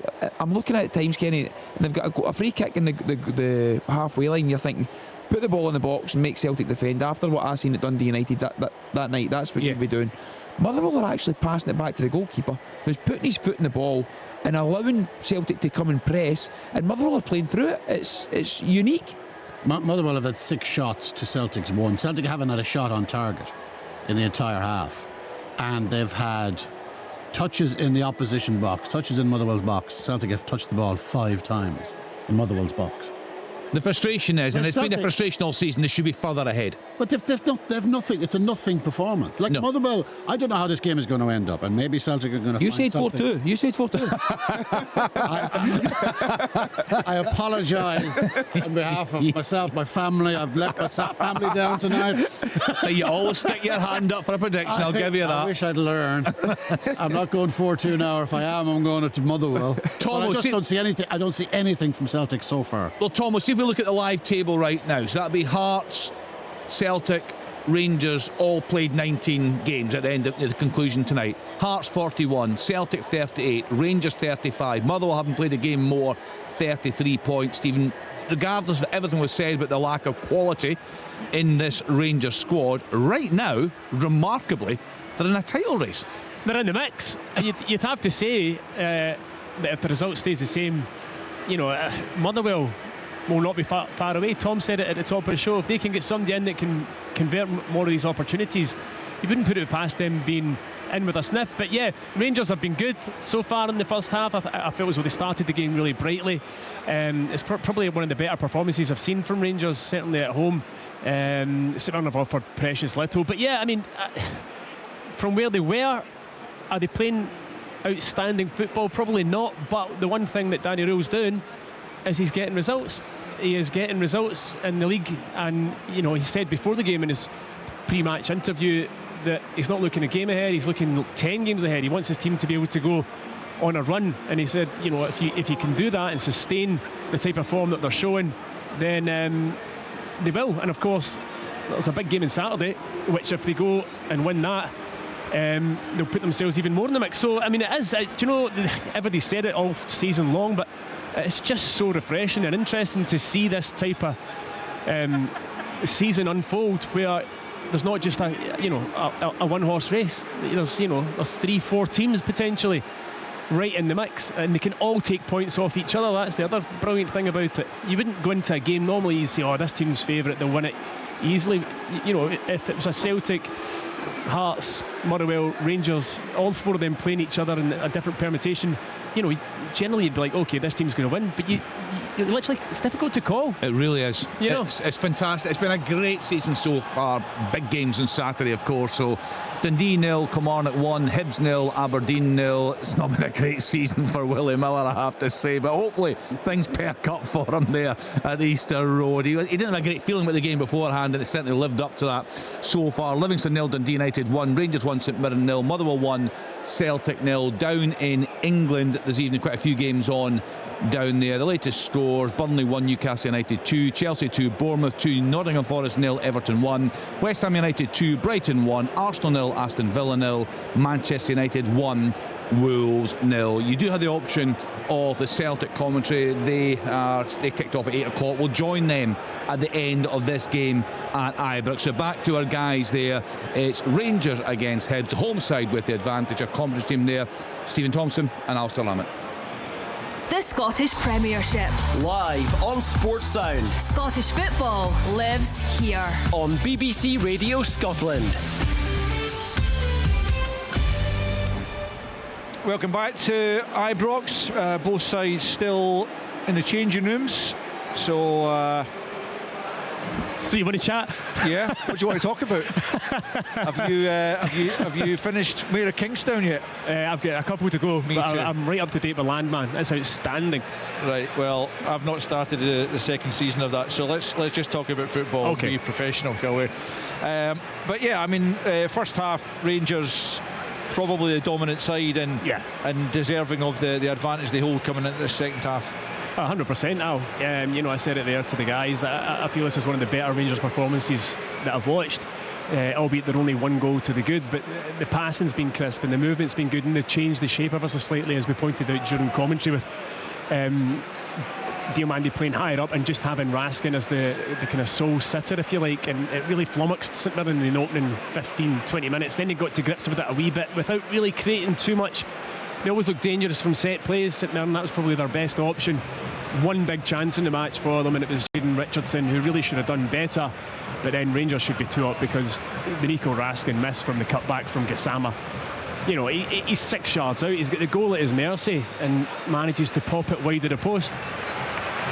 Yeah, here come both teams. What would you like to see more of from St Mirren in the second half then? Well, I just feel as though that in open play they've really struggled to create any opportunities, and you know, most of the time when they've got a long throw or a diagonal ball from a free kick or something like that into the box, you think, okay, you know, they could cause problems, but Rangers have dealt with most of it very comfortably. So from open play, if they can get forward in better numbers and just try and create opportunities without them being from set plays, I think that's the one thing that they've missed so far. Yeah, they are, as I say, lowest scorers in the league, just 15 to their name from their 17 and now 17 and a half games. They will kick us off in the second half, going from right to left in their black and white stripes, white shorts, white socks. Rangers, as usual, in the blue tops, white shorts, black and red socks, as referee Ryan Lee prepares to get us going again for the second period. We'll keep you up to date with the goals that fly in around the country, as Killian Phillips rolls it back to Shamal George, who will fire it forward. Fernandez beaten in the jump there by Mandro. Magoma has to come in and try and get something on it, and then the Dolwu it was at the edge of the box couldn't really make anything of it, and Butland grabs it and rolls it out to Fernandez at the start of this second period. No further changes at the start of the second half, as Fernandez takes a chance there, and then Mikey Moore spins right into Killian Phillips, who picks up and finds Gogic. Remember, Ayunga was replaced by Ndulu during the first period. Ayunga going off with an injury. Not the only change thus far, as Fraser plays out to the right hand side for Richardson and forward for Idowu. Fernandez has gone out to the left hand side for Rangers to meet him, and he wins it. And Chermiti wins the header and throws it all the way back to Diamandi, who was caught with a nasty little challenge from behind from Idowu. Yeah, it didn't look great, did it? I mean, I don't think he means it. I think he almost stumbles into the back of Diamandi's kind of calf Achilles area. It looks a sore one, but I'm sure he'll be all right. But yeah, I don't think there was any malice in it. He's back up on his feet, thankfully. Yeah. Just a minute gone in the second period. Rangers leading by a 1-0 as Suter prepares to take the free kick. I mentioned that St Mirren won on their last visit here. That was to end a run of 14 straight defeats at Ibrox, and 25 without a victory since November 1991. Prior to that win here last season. Suter's got himself in a fank on the right hand side. Idowu's won it. Can he pick out a teammate? It's fallen to the edge of the box. It must be turned in, surely. Lundulu hasn't been able to do it. Now the flag goes up. Well, St Mirren were lining up to knock that into the back of the net, and somehow Rangers managed to keep it out before the flag went up. But Suter getting himself into all sorts of trouble over on that far side, giving possession away, and St Mirren almost making Rangers pay, but it's still Rangers 1, St Mirren 0. It's a big chance, Al. I mean, yes, Suter, he felt as though he was fouled by Roland Idowu. I'm not sure if he was, and when he gets to the byline, he's got a couple of options. He flashes it across the face, and it falls back into the path of Mandron, who really tugged his shot into the ground. He should have done a lot better with it from only 10 yards out. Rangers haven't started this second half particularly well. St Mirren, on the other hand, are looking a lot more bright as Gogic now comes down the right hand side, tries to play it in near post. Fernandez there to meet it and knock it out, but the St Mirren fans away on that far side certainly more encouraged by what they're seeing from their side in the opening couple of minutes here. Oh, they're just committing more bodies forward, just like I said, and trying to at least ask questions of the Rangers defence. Will be thrown on that right hand side, and Phillips has gone out to take it, so it could well come in long here. He's about 10 yards away from the corner flag, and then it comes as far as he can throw it. Raskin tries to get something on it, manages to get out of the box. Fraser picks up, plays it back to Freckleton. Freckleton will fire it in. Gassama trying to do the defending there, and he's helped out by Suter with Declan John almost getting in behind Gassama. He did just enough in the end, Gassama, to prevent it getting to Declan John at the back post as Freckleton fired in a good ball. Yeah, it's a lovely diagonal pass. I mean, I don't know how much Gassama knew about it. It kind of come off his shoulder, if you like, and just felt as though Declan John was going to nick in round the back of him. Just about did enough, but another long throw. Yeah, Killian Phillips now on the left hand side will try and cause a little bit more chaos inside that Rangers penalty area, and it comes towards the edge of the 6 yard box. Tavernier just trying to scramble it away. I think that came off St Mirren player there, but it's been kept in any case. Phillips under pressure from Gassama and now from Diamandi. Plays it back to Fraser. Fraser sweeps it forward. Asgard's in the way. His goal separates the sides. Diamandi turning into Freckleton there, but managing to get away with it now. It's out with Chermiti right hand side as Rangers try and regain their composure at the start of this second half. Poor ball from Gassama. Asgard battling with Gogic. Gogic does well though to get it back to Fraser. Fraser now just inside his own half and out to the right to Richardson. Richardson coming forward into the Rangers half, out to Lundulu right hand side, steps away from Fernandez, but Raskin's there to help out and he's won it for Moore. Moore barged to the ground there by Gogic. Asgard picks up, the referee signalling that he's playing the advantage as Raskin has it now on the left hand side. Knocked out of play, and I think it will just be a throw. And I was going to say I thought the referee would go and have a word with Alex Gogic, but yeah, it just completely blocked Mikey Miller's path. It was so blatant. Here's Suter then, just inside his own half. 1-0 Rangers, 50 on the clock. Chermiti back to Suter and out to the right hand side to Tavernier. Tavernier low ball forward into Chermiti. Chermiti controls and turns away from a couple of challenges, does well. Out to the right hand side he goes. Now can he play in a teammate? Gassama's looking for it, tries to play him in behind. Gassama turns away from his marker. Can he get the shot off here? Blocked behind, good block there. I think it was King who made himself big and knocks it behind for a corner, but Rangers for the first time in the second half threatening the St Mirren defence. Yeah, and it's that man Chermiti again. You know, we've talked about him in the first half. His link-up play has been excellent. On that occasion there, he managed to do a lovely wee spin, held the ball, waited for the run of Gassama, played a lovely weighted pass. Gassama with the wee fake that he always does as if he's going to shoot, chopped onto his left-hand side, and in the end it's actually a really good block from the St Mirren defender. Well, Rangers scored from a corner from the left-hand side, and they played another short one. Tavernier, though, sends it in with the second ball. It's knocked clear. Diamondi picks up and then plays it back out to his left-hand side. Swung in, it's a great ball, it's a chance, it's a goal for Manny Fernandez. And Rangers have a second early in the second period. Terrific ball swung in the second phase of the corner, and Fernandez, who's such a threat in the opposition box, well, he didn't have to attack this one with his head. It was a side foot that managed to find its way past Jamal George from close range. It is Rangers 2, St Mirren 0. Yeah, Stephen Robinson's going to be absolutely furious with the defending. I mean, in the first half they lose a goal from nobody picking up a marker in the box to Telo Asgard. The exact same thing happens here, as you rightly point out, from the second phase. The ball swung into the back post. Really good ball in. There was actually 3 Rangers players around the back area. Fernandez gets a contact on it. I think it was Jamal George probably could have done better with it. It seemed to kind of squirm under him. But it's 2-0 Rangers. You've got to say, I don't see a way back for St Mirren now. Well, Manny Fernandez notches his 4th goal for Rangers. He had to be patient to get his opportunity to play, but since he's come in, he has certainly shown that he is pretty formidable in the opposition penalty area.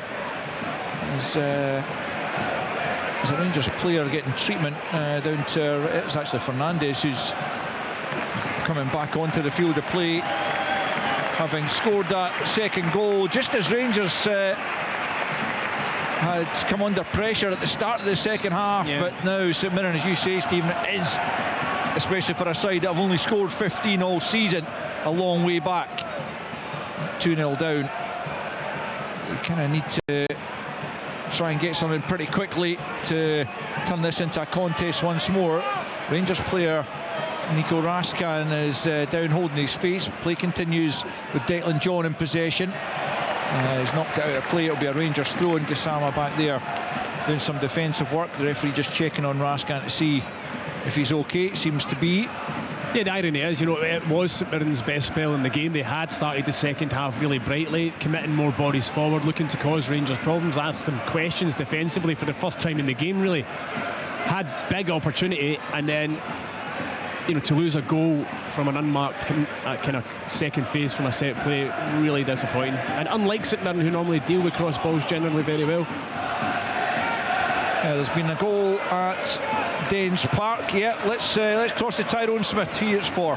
Yeah, and it's an equaliser for the home side, Dundee. It was a ball that was swung in from the left-hand side. It was then headed back across the face of the goal from the right-hand side. And Ashley Hay, he was on hand from 10 yards out just to head the ball into the net to give Dundee what I have to say is a very, very deserved equaliser here at Dens Park, where it's Dundee 1, Kilmarnock 1.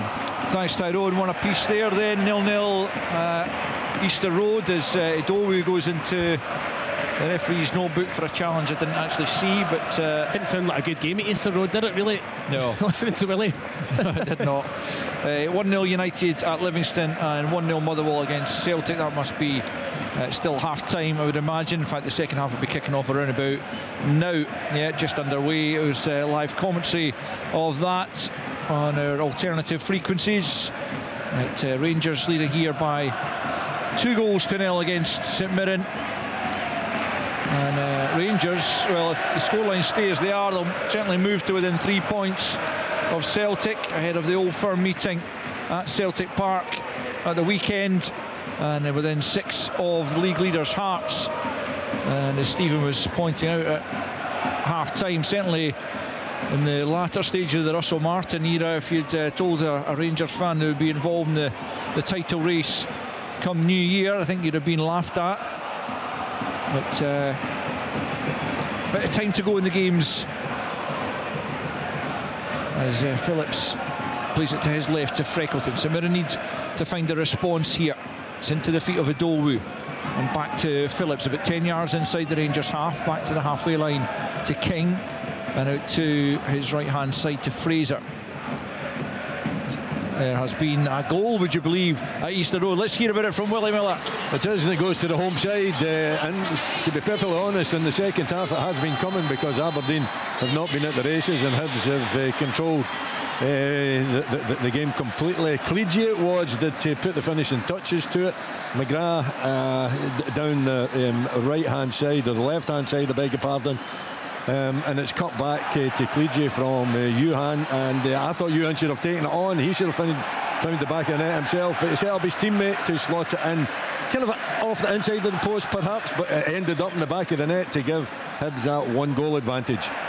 Thanks, Willie. So goals at all the games now as St Mirren make their second change of the game. It's Conor McMenamin who's going to come on to replace Adowu, who's just gone into the referee's book. McMenamin's tended to play sort of right wing back role for the last few games, but I suspect he's going to go into the more conventional for him central position for the remainder of this game. 57 minutes on the clock, and he replaces Adowu in the Saints midfield, trailing by 2-0. Rangers have it through Suter to his left to the scorer of the second goal, Mari Fernandez. Forward to Moore gets a second bite at it off Gogic there, and then rolls it to his right to Tavernier. Tavernier pokes it out looking for Gassama, but just behind him and out of play for a St Mirren throw-in to be taken by Miguel Freckleton, the 22-year-old signed from Sheffield United in the summer.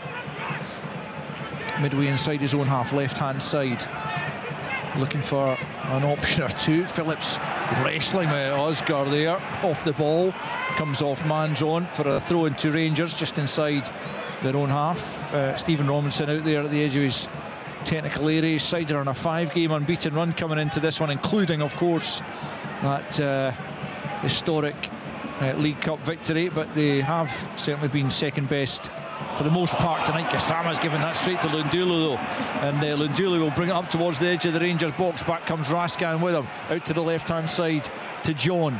Rangers don't want to offer St Mirren an easy way back into the game. Freckleton swings it in back post. Fernandez beaten in the jump, but Magoma gets it half clear. Gogic misses out on the header, but then wins the second ball, and then Diamondi gets onto it and hits the deck, and it's a yellow card for Fraser for that challenge. And Rangers survived that little scare after Gassama had given the ball away. Yeah, I mean, Ndulu, he had a couple of options, passes from, I think it was Mandron made a run to his right, then somebody cut across his left. He could have played it, he hangs on to the ball. Eventually Rangers get back in numbers, he's got to turn out. He should have done probably better than he did there. Almost an hour gone, and Rangers in command at 2-0. As the ball is played long for Magoma to chase, but he won't get there. It's just shepherded out of play there by Richardson. And St Mirren will have the goal kick. We've got half an hour just over to find a couple of goals. It's actually going to be a free kick. Must have been offside, was it? Yeah, I think it must have been. To be taken by Shamal George, the St Mirren goalkeeper, who had kept 3 clean sheets in his last league appearances, but not tonight. But here comes St Mirren once more, looking for a goal to get them back into it. It's John on the edge of the box, away from Gassama, plays it back the way to Fraser. Fraser will angle it out to the left hand side for the substitute McMenamin. Now back with Freckleton, first time ball in's defended by Tavernier, gets it clear up to Chermiti, who gets the better there of Freckleton, then gets it beyond King, then stumbles, goes down. Referee didn't see anything wrong, and I think that's a correct decision as St Mirren pick up, and fed forward by Phillips. Lundulu looks offside, but play continues, but not for long, because now the flag's gone up. And again the Rangers fans boo Tomo, but I mean it looked like Chermiti again did well initially, but it looks like he slipped. Yeah, he did slip, but I think it's the fact then that Freckleton landed on top of him. It almost looked like a foul, but it wasn't. I think the referee called that one correctly. It must be incredibly difficult as an official to put up when you think you're making the correct call, and then you're greeted by thousands and thousands of boos. But anyway, the referee, we do think got that one correct as Tavernier plays it into Chermiti. It's another good layoff for Raskan this time. Definitely looks to be playing with more confidence as much as anything, Chermiti. Now it's Moore driving at the heart of the St Mirren defence, plays it into Raskan once more. He couldn't hold on to it. The challenge by Oscar is penalised, and McMenamin gets the free kick for St Mirren. Just gone beyond the hour. It's still Rangers 2, St Mirren 0. St Mirren making more of a game of it in the second half. Yeah, but the second goal's killed them in terms of trying to get back into the game, you feel. Shamal George then to take this free kick from midway inside his own half. Looking to launch this one long, right down the middle. Lundulu and Mandron are there. It's Mandron who picks up at the edge of the box, hooks it on. It's going to be Declan John left hand side, sends it to the back post, asking a lot of Richardson there. Richardson will scamper out to his right to keep it in, but he gives it straight to Diamondi. He gets it back to Fernandez, who slices it out to the left hand side. Moore will try and keep it in, gets it back to Magoma just thumps it forward. Fraser's underneath it, nods it down, picked up by Diamondi, who has also had a bit of a better game tonight, having had largely a poor season, certainly by his standards. Mikey Moore gets through a couple of challenges there, brings it forward over the halfway line. Tavernier's out to his right, just a slightly overhit ball, but Tavernier can keep it in, and knows it back to Suter. Suter leaves it for Tavernier again on the halfway line, right hand side, into Osgar, back to Suter, and Fernandez midway inside his own half just moves away initially from McMenamin into the feet of Chermiti, leaves it back to Raskan in the left back position for the moment, tries to knock it forward for Magoma. He's lost out. St Mirren pick up Mandron, he's caught late there, gets it through to Lundulu anyway. Lundulu takes out to the right hand side, play continues. Not sure it's a great advantage for St Mirren. Lundulu plays it off Suter and buys his side the corner, but that looked like a very heavy challenge for Fernandez, and if he escapes a yellow card, he'll do well. The referee's going to check on Mandron now, but yeah, I'm not even sure the referee was going to give a foul. I think the referee thinks that Fernandez gets a bit of the ball before he comes through Mandron. He might have done, but you know, after that he really clatters into him. He's back on his feet now, but Smyrna eventually get the corner. Yeah, they do, on the right hand side, which Phillips has gone out to take. 63 in. St Mirren really could do with a goal back, but if they do get a goal back, they're very much in it, and the momentum would perhaps swing towards them, and this type of situation looks to be their best bet. Fraser looking at the back post completely unmarked here, as Phillips will send it in from the right hand side, and it is won by a St Mirren body, but not cleanly, and Rangers hook it clear as St Mirren have it once more. And on the right hand side it's Phillips again. Phillips swings it in. It's overcooked, but it will be collected here by John. John trying to get the better of Osgar, manages to poke it in towards the near post. Tavernier clears for Chermiti. Chermiti knocks it beyond one St Mirren player, but can't continue in possession, and St Mirren have it back.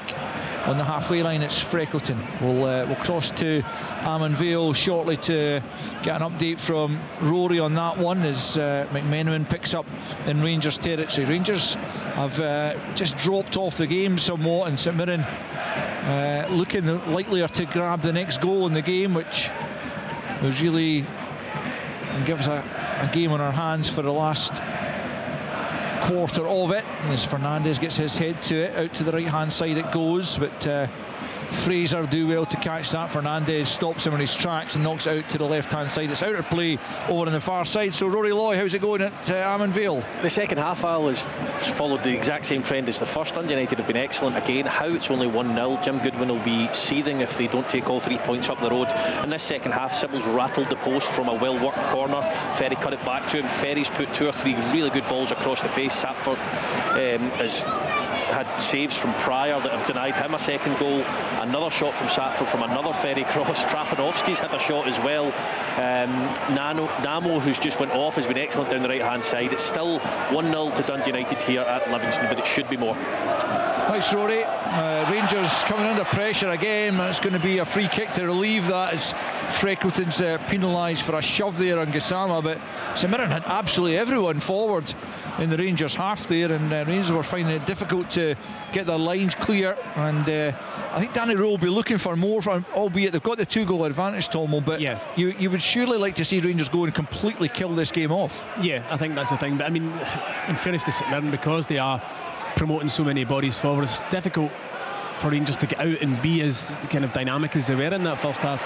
Good challenge from Osgaard there, and Chermiti picks up, but he can't pick out a teammate with the pass, and then uses his arm to stop the Fraser pass finding a teammate, and St Mirren will have the free kick. But certainly from a Rangers perspective, you would imagine they'd want to go and just put St Mirren completely to bed, but that is not the case just yet, with about 24 minutes left on the clock. But they are winning by 2-0, and with their good defensive record, perhaps they feel that they can just kill the game off without having to commit too much in a forward area for the latter part of this game. Going to be a couple of Rangers substitutions by the sounds of it, as St Mirren have it at the back. It's King playing it square for Fraser. Motherwell have got a second goal at home to Celtic. We'll hear about that from Jane Lewis just in a moment or two, but I think that's probably why the Rangers fans are finding their voice once more. Motherwell 2, Celtic 0 at Firth Park. I mean, the biggest compliment you can pay Motherwell at the moment is that that's not really a shock. Here's John getting to the byline for St Mirren, comes into the near post, headed away by Suter. Osgaard knocks it out to this near side once more. He was fouled though, as John picked up, and Rangers get the free kick.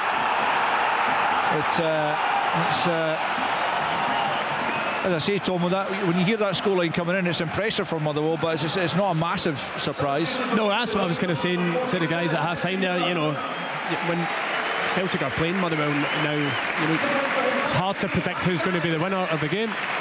Let's get details of the goal then. It's gone in at Firth Park from Jane Lewis. Yeah, Motherwell 2, Celtic 0 in this one, and it's been another defensive mistake at the back from a Celtic point of view, which Motherwell were very, very quick to pounce upon. Elliot Watt is the scorer of the goal for Motherwell. A lovely finish from him. He was cool and calm as he collected the ball after that mistake from Celtic at the back, as I say, and Motherwell are absolutely cruising in this one. They should have been back in this one, should Celtic. Shin Yamada had a glorious chance. It was a weak effort though, and it was easily dealt with by Callum Ward in the Motherwell goal. That was a 4. Elliot Watt put Motherwell 2-0 up against Celtic in this one at Firth Park, and Firth Park is absolutely rocking. I can well imagine. There's been another goal at Dens, so let's hear about that from Tyrone Smith. Yes, Dundee have now turned this game right on its head. They now lead Kilmarnock by 2-1, and it was a fantastic goal as well. Really well worked in the build-up. It was Charlie Riley. He picked the ball up about 15 yards out, took a moment to pick his spot before curling the ball high into the net to give Dundee the lead here at Dens Park, where it's Dundee 2, Kilmarnock 1. Thanks, Tyrone. And so Dundee have turned that one around. Double substitution here from Rangers as Max Aarons and Conor Barron came on for Tello Osgaard, the scorer of the opening goal, and Mikey Moore also making way.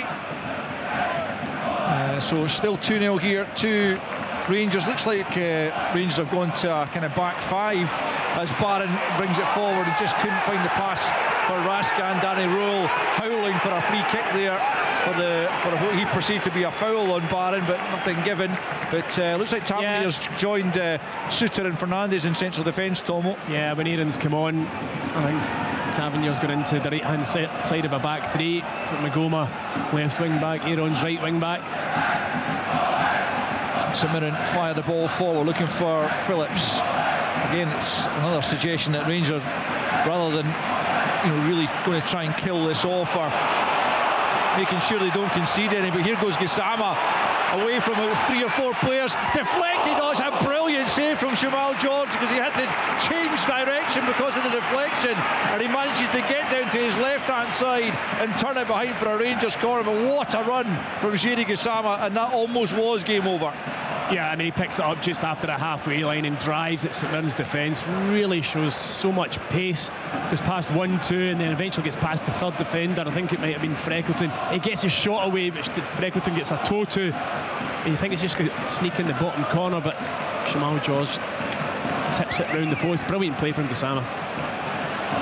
Yeah, bringing the Rangers fans to their feet there as the short corner is taken on this right hand side by Magoma.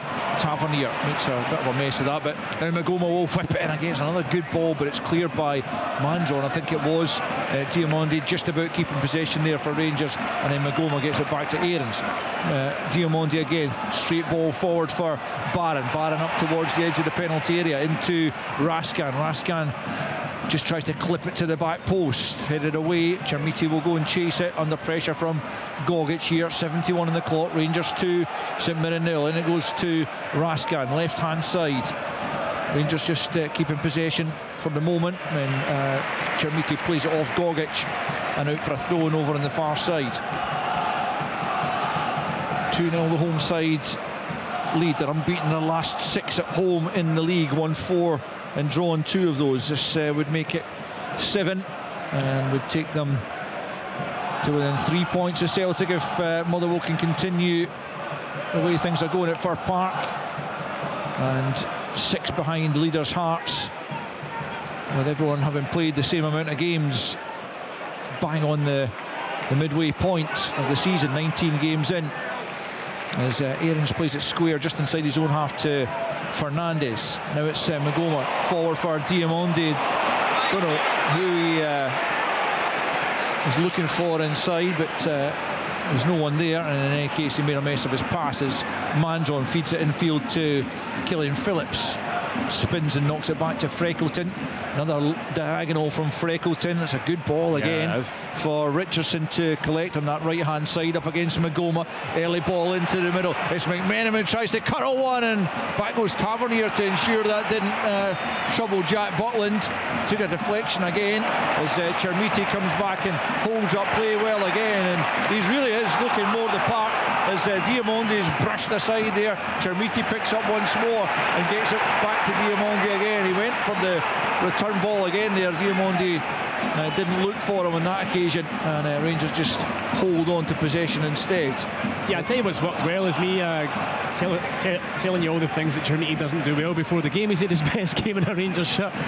It really has been his link-up play throughout the game. I would suggest he's at about 80%, maybe more than that, completed link-ups, which is really good for a striker. Just limping somewhat now as St Mirren have a free kick, but he's put a lot into the game. He's really put himself about, and the thing is that'll really endear him to the Rangers fans. They see him making the effort, and not only on top of the effort, which is what you would, the least you would expect. Well, there's a possible penalty. Actually, I can't even begin to tell you when that would have me neither. been. Me neither. I don't know which end it's at. Is the honest? It must have been a while ago, that. I mean, there was McMenamin had the shot. He's coming on to the monitor. McMenamin had the shot here that kind of scooped up, and Tavernier get back to head it away. That's the one. So unless that came off a hand, I can't think of any other scenario where that might have been checked. So it must be that one. So it could be that St Mirren get a penalty at the Stephen Thompson end. Hopefully it's a better one than mine was. Well, this would make the closing stages interesting now. Very much would. Ryan Lee's had a look at it, and he makes the television screen sign, and he points to the penalty spot, and St Mirren have a spot kick here with just over a quarter of an hour to play. Well, we don't have a monitor here, so can't really tell you what has gone on there, who has been guilty of the handball, but it certainly was a long delay before it was obviously the ball had we never saw it remained in play. In kind of live time, did we? We never realised that. I mean, we're quite far away up here in the gantry, but I didn't see any appeals for it at the time. No, Marcus Fraser, the captain, who tucked away a penalty just recently against Aberdeen, and he's stepping up again, and as Stephen says, with a quarter of an hour remaining, if he can score here, it really would make for a very, very interesting closing quarter of an hour. The home fans trying to put off Marcus Fraser here as he steps up to try and beat Jack Butland from 12 yards. The referee making sure everyone else is out of the area, but it will be the St Mirren captain Marcus Fraser who scored the opening goal of the League Cup. A save, and then knocked it safely by James Tavernier, but it's a poor penalty from Fraser. Butler went down to his right, was almost straight at him, and the scoreline remains Rangers 2, St Mirren 0. It's a poor penalty from Marcus, he'll know that himself. I think he tries to go down the middle but doesn't get any height on it or any real pace, and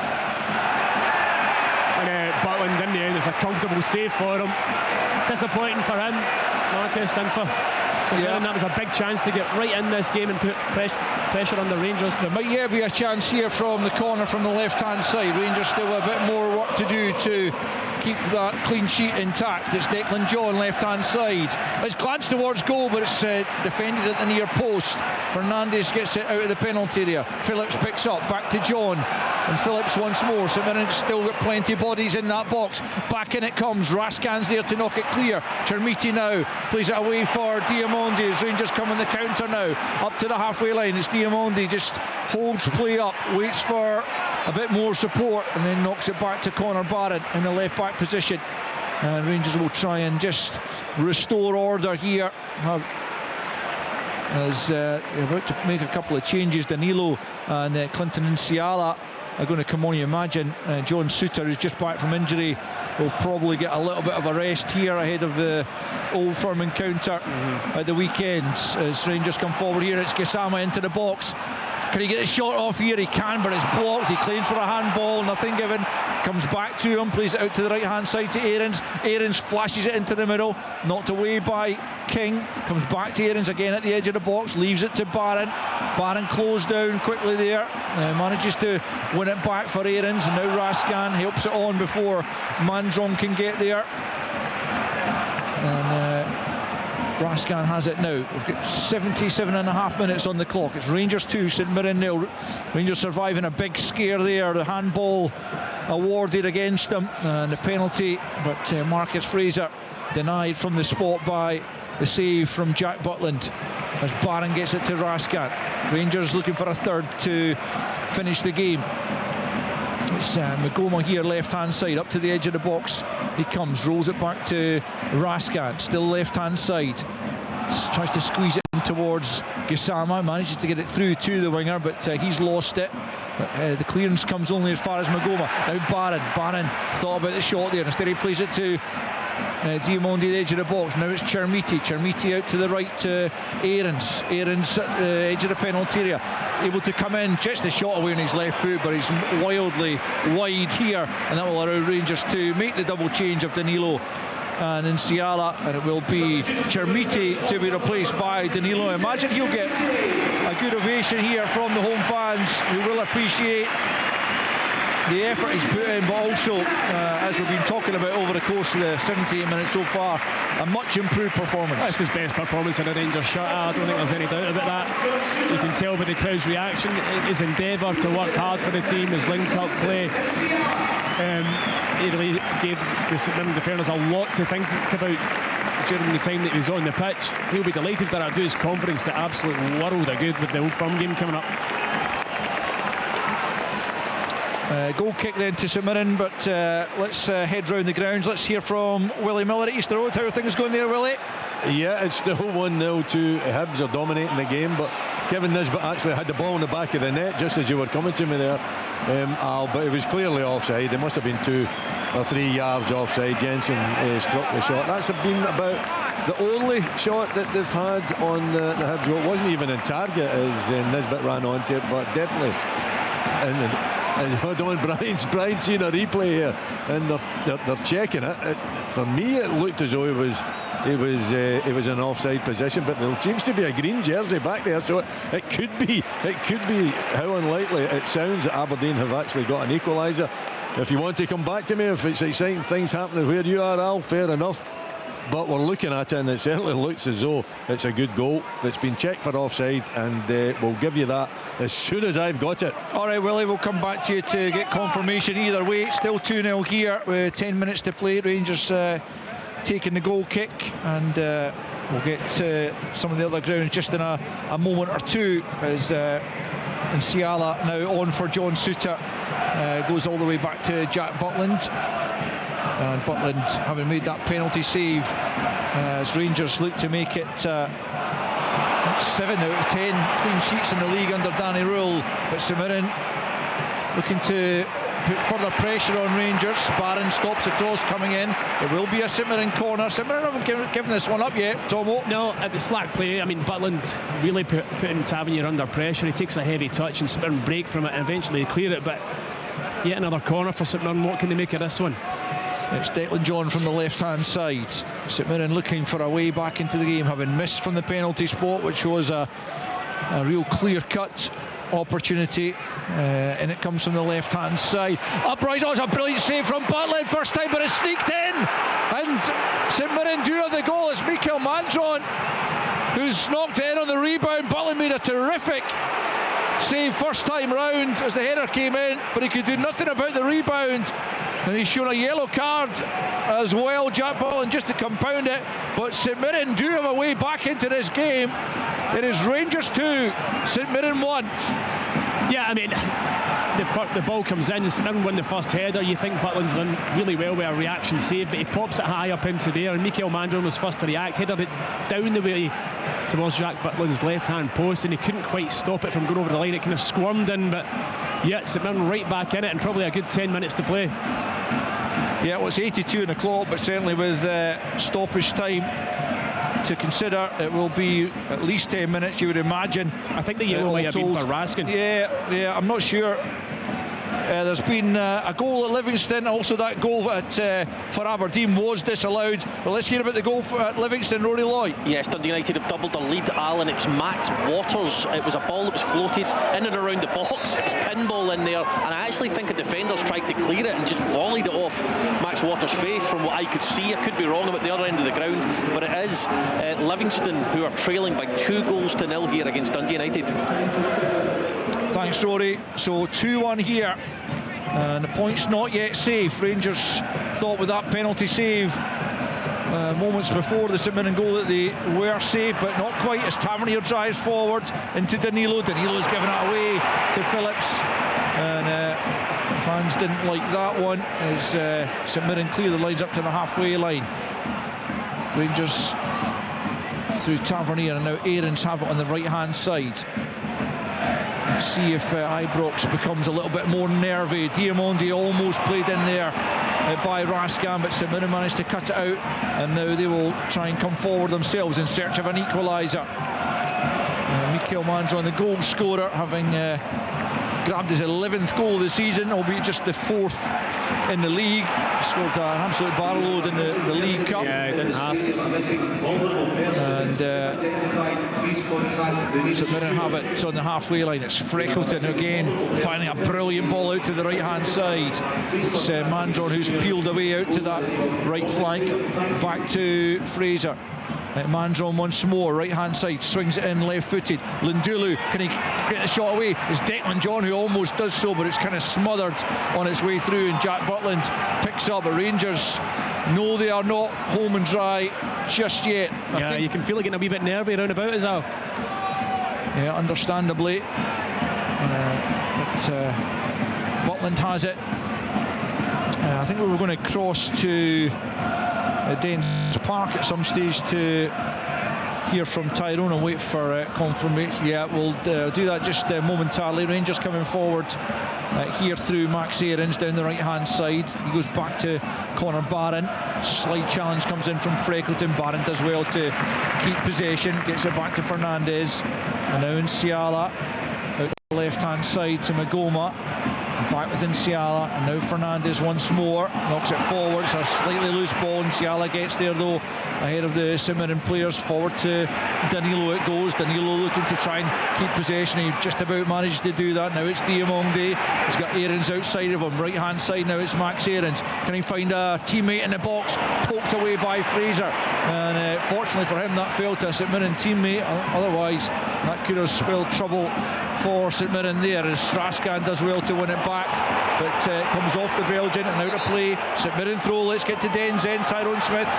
Yeah, 2 minutes to go here at Dens Park. It's still Dundee 2, Kilmarnock 1. The scoreline doesn't really reflect just how dominant Dundee have been in this game, and they should actually be 3-1 up. They had a great chance a few moments ago. The ball was swung in from the right. Emil Akroy headed weakly at the Killie keeper though from just a few yards out. As I say, we're almost into added time here at Dens, but it's Dundee 2, Kilmarnock 1. Thanks Tyrone. 2-1 here as well to the home side. Big result that for Dundee. Massive actually. Yeah, certainly would be. Further woe for Kilmarnock, who's still in search of a permanent manager, as Phillips gets it square to Marcus Fraser on the halfway line. We've got 4 minutes plus added on time here for St Mirren to try and find a leveller. As they have possession on the right hand side, it's Fraser, comes off the back there of Nsiala, picked up by Gassama, who goes down under a bit of pressure, and Rangers get the free kick deep in their own half. He just throws himself and the ref bought it. Clever play from him though. You never seen them not working, do you, when the players under pressure from behind and they just fall to the ground, collapsible legs. A couple of changes coming here for St Mirren, as Liam Donnelly is going to come on for Phillips, and the other change is young Evan Mooney coming on for Mandron, I think. The young man coming on to replace the goal scorer, is it? No, maybe a Lindley, I think. Well, I thought they showed the number 9, but Willie Miller's got another goal for us, Easter Road. Yeah, it's the second one for Hibs. Junior Hoylett, who came on as a substitute, a really tight angle. He drives it low, but David off, looks as though he's got it actually, and somehow it squirms under his body. It's such a tight angle that the goalkeeper really should be able to deal with it. So an error from the goalkeeper. In fact, just seen a replay go through his legs, and it's a really tight angle as well. Aberdeen, best spell of the second half they had, and they had that goal chalked off. Kevin Nisbet, it wasn't for the touch that he put it into the back of the net. He won the header previous to that in the build-up to it, but that was chalked off. So it's Hibs 2 here at Easter Road, Aberdeen 0. Thanks, Willie. Massive confusion there in the St Mirren ranks as to who was actually being replaced. The number 9 was definitely held up. Mandron went off and was taking the acclaim of the visiting fans away in the far corner. Meanwhile, Lundulu also came off on this near side. Eventually they decided it was to be Lundulu who would be replaced. The substitute being substituted for Evan Mooney for these closing stages. Just a couple of minutes left of regulation time as Rangers continue to lead by 2-1, but are far from home and hosed as yet, as is McMenamin on the left hand side into Mandron. Was he fouled there by Raskin? No, he then fouls Aarons, and it will be a free kick to Rangers. And Rory's got more goals at Armand Vale, I think.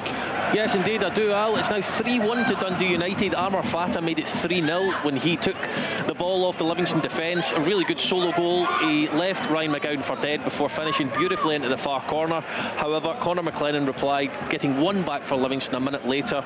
Meanwhile, the goal that I thought Max Water scored went down as a Ryan McGowan own goal. However, it is, as it stands, Livingston 1, Dundee United 3. Cheers, Rory. 2-1 here to Rangers in the final minute of the 90 as the ball's gone long from Rangers, but straight out for a goal kick, and St Mirren get it moving quickly. The goal kick taken, and Fraser plays it to Richardson, right hand side. St Mirren desperately trying to get the ball forward in search of an equalising goal. Certainly at 2-0 Rangers look comfortable, but they just didn't quite ever bury St Mirren, as what Rangers fans seem to think was a foul throw was taken there, but St Mirren have worked out to this left hand side. Freckleton's got a bit of space to move into. Now it's Declan John left hand side, midway inside the Rangers half. just waiting to see how much the fourth official shows in terms of added on time, as Finlay Curtis is also preparing to come on. It's nodded down to the edge of the box. It's a decent challenge there from Nsiala, but breaks back the way and out to the left hand side once more to John, but he's challenged well by Aarons, and then he just catches Aarons in the process, and Rangers will have the free kick, and it's 4 minutes added on at the end as Curtis prepares to come on for those 4 minutes.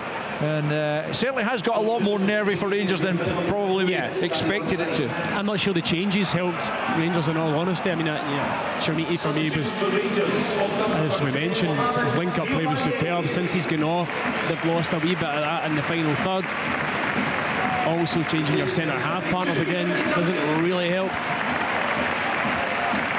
I mean, I think you've got him. I mean, he was doing that, I suppose, to preserve both those players for the weekend. Assuming almost that the game was as good as won, but clearly that goal going in has ensured that is not the case, as on comes Curtis for Diamandi. It's finished 3-1 Dundee United at Livingston, so the bottom side continue with just one victory in the Premiership, and that is, you'd have to say, relegation form. They're certainly worse off than they were at this stage a couple of seasons ago at the same point when they were relegated. Rangers have a throw in right hand side. Aarons, it's flicked on by Curtis. It'll just bounce behind for a goal kick. We've played a minute of the 4 to be added on. This could be a big result for Rangers if they can see it out, but it's not been entirely comfortable for the last 10-15 minutes or so as goal kick's taken long. It's over Mandron and Raskan. Tavernier gets his head to it. Barron helps it forward. Danilo will chase. It'll be guided back to George by King. George first time up towards the halfway line. Mandron will go and chest it down. Brilliant centre forward play. Gets out to the left hand side to John. Now it's helped forward by Freckleton, returned by Tavernier, out of play. Could be a very, very nervy last couple of minutes of injury time here. Danny Rule certainly looks at the edge of his technical area as if he's feeling the nerves himself. 2-1 Dundee. It's finished at Dens against Kilmarnock, so Kelly still down in the mire as well. Big result, as Stephen said, for Dundee. Takes them that bit closer, or a bit further away from the relegation playoff spot. Goggett's getting there ahead of Danilo when he had no right to. I think the home fans were expecting a bit more there from the Brazilian, as St Mirren pick up in a good position here on the left hand side. Good challenge. Tavernier comes back to John, headed away by Fernandes. Tavernier tries to help it on. It's Donnelly picking up at the edge of the box. Raskan tries to rob him, then he goes down. The referee gives Rangers a free kick, and a big sigh of relief goes round Ibrox from the home fans. 92.5 played. Rangers 2, St Mirren 1. Yeah, I mean, as much as St Mirren these last 10 minutes have been trying to put Rangers under pressure, they've never worked the ball wide into a really dangerous position and put a quality ball into the box. It's all been rather hopeful from them. Just lacked a wee bit of quality as we go into these last few minutes. That was good play from Nico Raskin there, tidying up the mess, throwing the foul, just waste a few more seconds for Rangers. So Jack Butland taking his time over this free kick midway inside his own half. 93 minutes plus have already been played as the referee encourages Jack Butland to get on with it here. Rangers leading by 2-1 against St Mirren. Long the free kick goes. It's won by Fraser, helped on by Gogic. Can St Mirren keep it in on that right hand side? Knows the answer. Rangers will have a throw in more or less on the halfway line, left hand side, and only seconds remaining. The referee might choose to add on a few more for a little bit of time wasting by the home side as they try to see this out, as they try to prolong this unbeaten home run. They've got themselves a free kick, Rangers, over on that far side, and to be honest, that should really be that.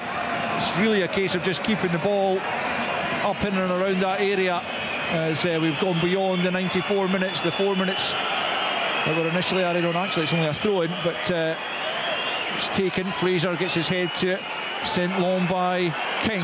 Can St Mirren work it forward. Is there one final chance to be created? They've tried to do that down the right hand side. Across goes Nsiala. He just stumps it forward up to the halfway line. Still the full-time whistle doesn't come.